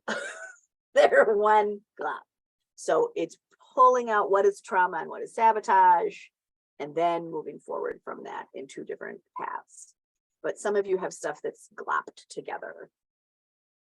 Okay, so chat box, I should see it light up. I'm going to stop share right now and come back to you. Want your feedback. Nancy, I'm going to start with you because that neurodivergent was super helpful to everyone. What was your big outreach on this today? I explain outreach. Your inreach, but what's your takeaway? Oh my God. That I really need to read it again because it was like sipping through a fire hose. So I got a lot. But the number one for me was the awareness of how do I become aware of the saboteurs? Because my number one saboteur is pleasing, and I do it all the freaking time. And how I subsume to my divergent husband, who doesn't want to do things because he's neurodivergent and he's fear-based and he's restrictive and he's not expansive. And I want more than anything to be inclusive. So I loved the biggest takeaway was, hey, I'm going to go do this. Love it if you'd come. And if you can't, how will that affect us? Is that going to be okay? Yeah. And then I got to find the sea legs to do it on my own, because I have fear and loss, and loneliness is a biggie for me. Well, I don't want to do things alone. I like that you're noticing that those two are connected, right? So pleasing people, fear of abandonment. So the courage piece is to go, let me take a small stakes win of something I know you're not going to like to do, but I want to do. Yeah. Right. And that might be something as simple as I'm going to go have sushi for lunch. Yes. That's huge. Yeah. Because money's a big issue for him. And between you and me and anybody else, and if you repeat it, I'll deny it. We have a boatload. Right. Of money. Right. To go, I want sushi. Yeah. I'm going to go have sushi for lunch. Yeah. Are you going to let me have this free? Yeah. Are you going to let me have this piece of joy without a pile of garbage? And Mickey, how do you help me understand then the next intense emotional feelings I have is selfish? That's selfish. Yeah. Yeah. Isn't that nice? it's awful. I hate that feeling of it's selfish and it's wrong. You don't need sushi. Just go get a burger at Burger King or whatever. Right. Go eat garbage food. Right. It's more effective. And it's, that part of selfish is, again, I would go back to where did you learn it? Yeah. It's self-honoring as opposed to selfish. I'm learning. That's right. Yeah. Well, it's fun to have a date with yourself. Yeah. It's fun to have a date with yourself. That's So, cool. sometimes it's just like, you know what? Me, myself, and I are going to get a table. Yeah. And to remember how much I like her. She's pretty cool. Yes. Donna, what's your takeaway today? What's the magic? Well, part takeaway, it's just something that I've been aware of for a couple years now is in my core values, actually 2 of my core values conflict. And I'm going to post that in the chat. I got it all typed up. And so I've asked this question of each of my core values. Can I employ beauty to achieve creativity? Oh yeah. Can I employ growth to achieve beauty? Oh yeah. But when I get to creativity and clarity, they are oftentimes arm wrestling. And not to say every time, but most of the time, and my favorite example of that is, oh God, ripped jeans. Am I on the wrong planet? People, finish those edges. Let's not have frayed edges on anything. Okay. Let's finish our edges. And that is my clarity piece. But I see it everywhere, of course, raw frayed edges. And it's a creative element for a lot of designers, but it's just painful for me. And so to internalize that a little bit is like, how is my clarity holding back my creativity? And how is my creativity just pissing off this clarity piece? And so when we talk about doing values work, I've actually unearthed, it's not sabotage, it's just more of the fire hose of like, whoa, and then there's this. But it's the conflict. It's conflict. It's conflict. Yeah. It's conflict. And those internal conflicts, right? That's why we start doing these other stuff. Yeah. Internal conflicts, they don't have to be logical. Right. Yeah. Great So, example. Great example. Yeah. Karen Karsten, what are you taking away? Well, And you do a lot of work on sabotage. I do, and I do a lot of work with sabotage with my clients. It's there. I mean, you just do it. Recognizing it helps, but I think that a lot of times the self-sabotage isn't really sabotage. It's just, this is the way we're going to do it now. It's a habit. You can't do it the other way because of life circumstances or whatever. But recognizing it and figuring out a different way to do it sometimes helps. And I also wanted to mention, you mentioned journaling a lot. And I think sometimes people get kind of like, oh God, no, there's a big page there and I gotta fill it up. But I use these cards a lot. Oh, wait, they disappear with your screen filter. Oh, there. well, let me get rid of my screen filter. Right. We're happy to see the coffee cups in the background. Is it like a 3x5 card? Yeah. Yeah, I'll put it up so that, is it like this? Yeah. Yeah. So you use these, and tell us how you use these. Well, let's see. I can't get out of here. Why can't I? Well, let's see. How about if I come back to it? Oops. How do you like that? Sandy, what is your takeaway? Well, there's a lot to think about here. One of the takeaways is you talked about reviewing our values, because I took that, monetary identity class. That was many, many years ago. And so in my head, like those are all my values, but maybe they have changed somewhat. Maybe. Your life is so much more abundant now. Mm-hmm. I mean, from Yeah. that time to this, Mm-hmm. right? I mean, you've had your best year, then your best year, then your best year, then your best year, and now again your best year. Right? I mean, Well, I don't know. like ever since that class, every year you finish the year to go, this is my best year ever.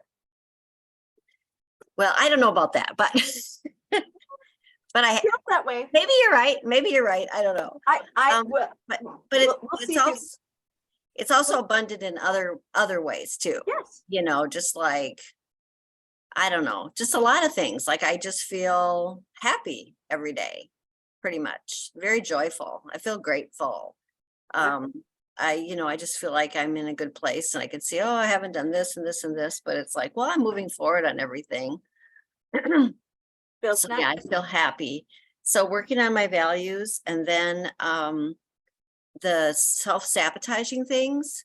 The biggest one that comes to mind is how cluttery I am. My house is really messy. I have a lot of clutter, and I avoid that. I avoid dealing with it. And like one of the reasons is like I could spend a whole day on it and I feel like I haven't made a dent. Like I get distracted, and it's like, oh my God, I could have been doing something else and actually enjoying myself. I could have gone for a walk, or I could have even worked, because I enjoy working. But 2 weeks ago, I did go into my office on a Sunday. I told you I'm not that busy right now, so I do have some space and time to do some of these things that I put off. I went to the office on a Sunday and I spent 5 hours decluttering my office. And one of my goals was to make it visually look different, so that when people walk by my office, they could see that I'd been in there cleaning and getting rid of things, because a lot of times I get rid of stuff, but nothing really looks different. I've just gotten rid of stuff. So anyway, so it looks amazing. And every night when I leave, I make sure it all looks great. I texted a before and after picture to the owner of our company, who's a neat freak, and he loved it. Loved it, right? I love it. There weren't enough hearts to put on that picture. So that's what I'm up to. I love that. I love that. And I think the visual change is that part, right? Where we go, I want it to look different. I mean, I clean, but I want it to look different. And we love to do that sweeping change. And that's part of perfectionism, right? I want a big change. This small one doesn't feel like it's enough. And I think that I wrote it in the chat box because, again, I think that's really a big deal, is that I could work on this all day and you wouldn't even see a difference. And sometimes that's like, it's just not fulfilling. Right. It's just not fulfilling. Okay. So back to the 3x5 cards. Oh, 3x5 cards, here they are. They're 4x6. So Oh, they're 4x6. Okay. Oh, I like this. So Oh, we can't. So you just do a 4x6 with pens. yeah. And some things that I'm thinking about or that I want to go back to. So they're a little kind of it's very short. Yeah. Yeah. I use those as well. I like those. Yeah. That's a good tool. Just doodling on it satisfies part of my artistic self. The rest of it is, just maybe I want to go back and journal on that some more on a bigger page. But a lot of people get, kind of weirded out by having a journal with pages and you have to fill them up. Yeah. But once you get started, it goes fine. But a lot of people are really kind of weirded out by that. So you don't have to have a journal. Yeah. Yeah. Just a piece of paper and a pen and a way to get something moving. I like that. And I think that's to a really hang on to accessible tool. Hang on to them. I got a big pile of them. So Wow. So I should be maybe looking for that pile later. I don't think so. No, don't look at my pile of. Well, 4x6 cards. the other thing it does is you can sort it out a little bit. So if you do want to write about something, you have that little card there that you were thinking about. Yes. That actually is a great tool to getting content worked out. Yes, I love it. I love it. Janet Mills, what's your takeaway? Okay. Great session and awesome slides. Every time you just outdo yourself. Okay. So I took it in and I want to hear it again, but I had some kind of different responses. January for me was a clash of values where really, this hasn't ever happened in my life, where there's two things of values and each person has a right to their own or not. And just getting that. Sometimes if you just name something, you're like, well, this is what's been happening and it's powerful. And then it's seasonal doom for those of us who aren't Trish, who escaped. Right. February And is did you see the way that she used the word escaped for you? what? It's cold here. I know, but I did escape the cold, but I haven't escaped my, what's here. So partly I'm here to work on it. Right.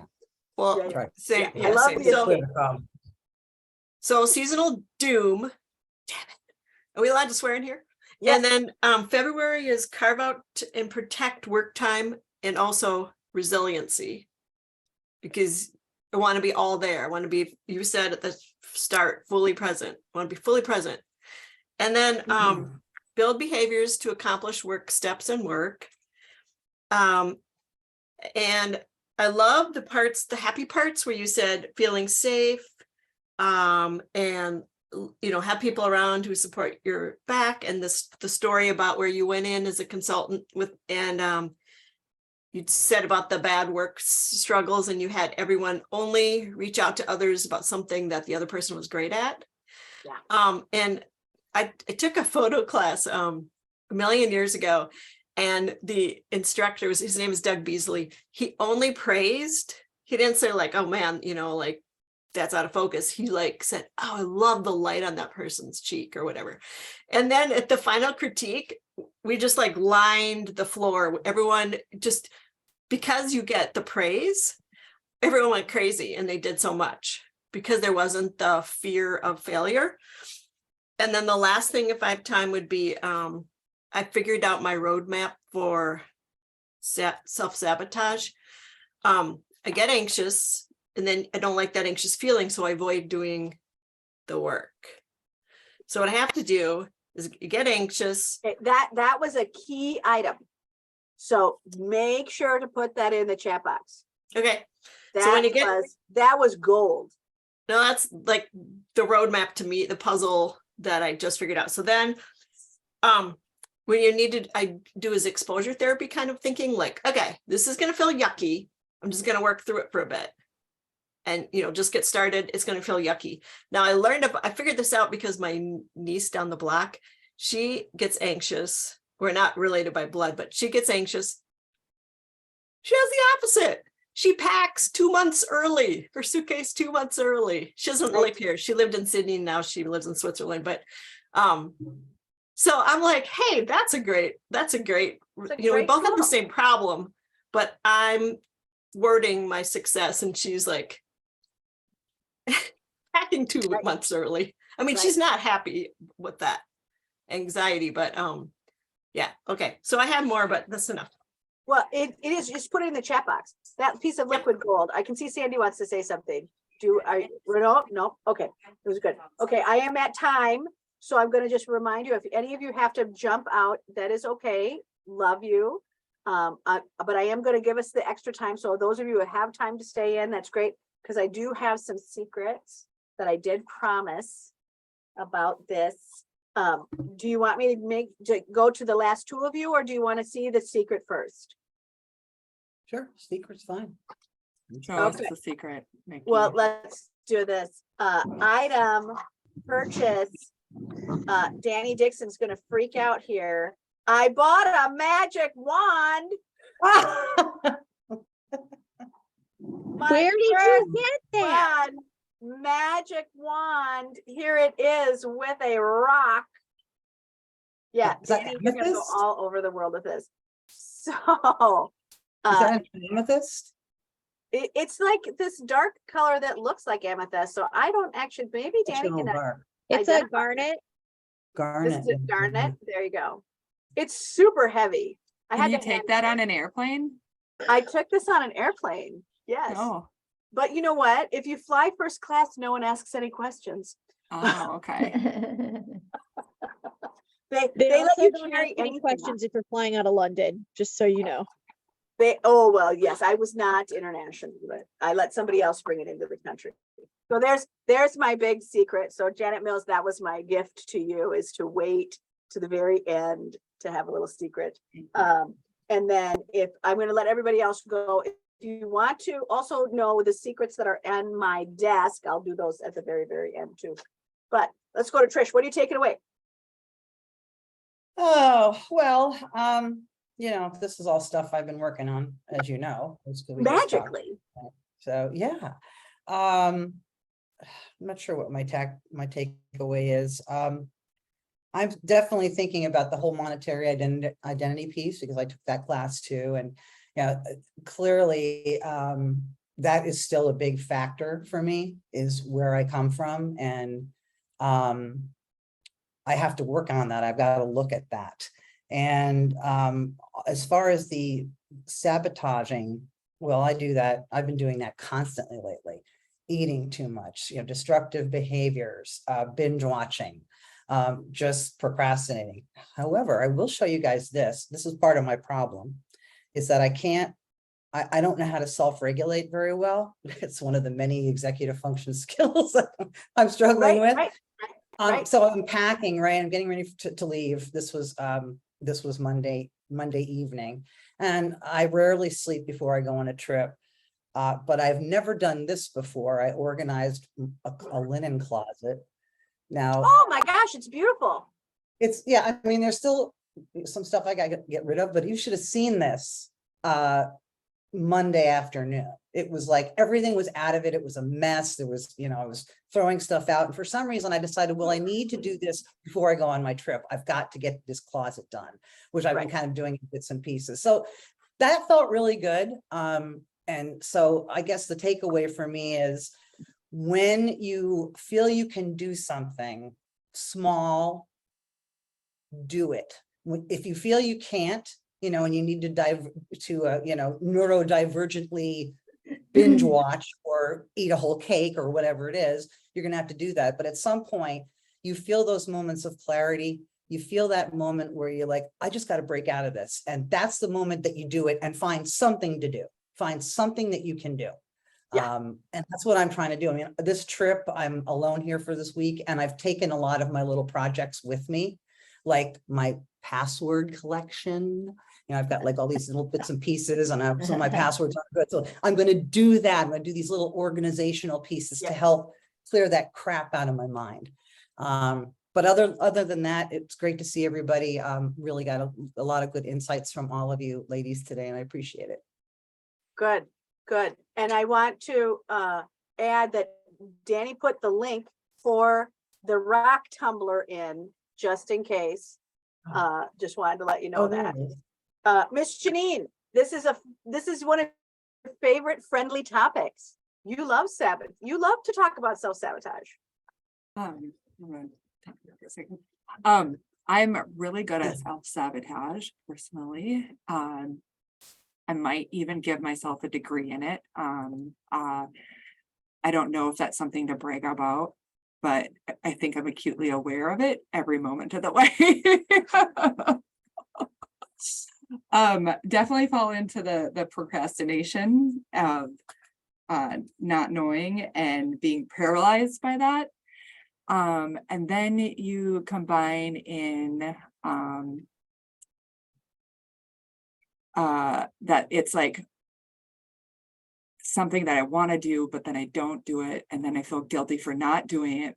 And there's not any external like pressure to do it, but it's all self-inflicted.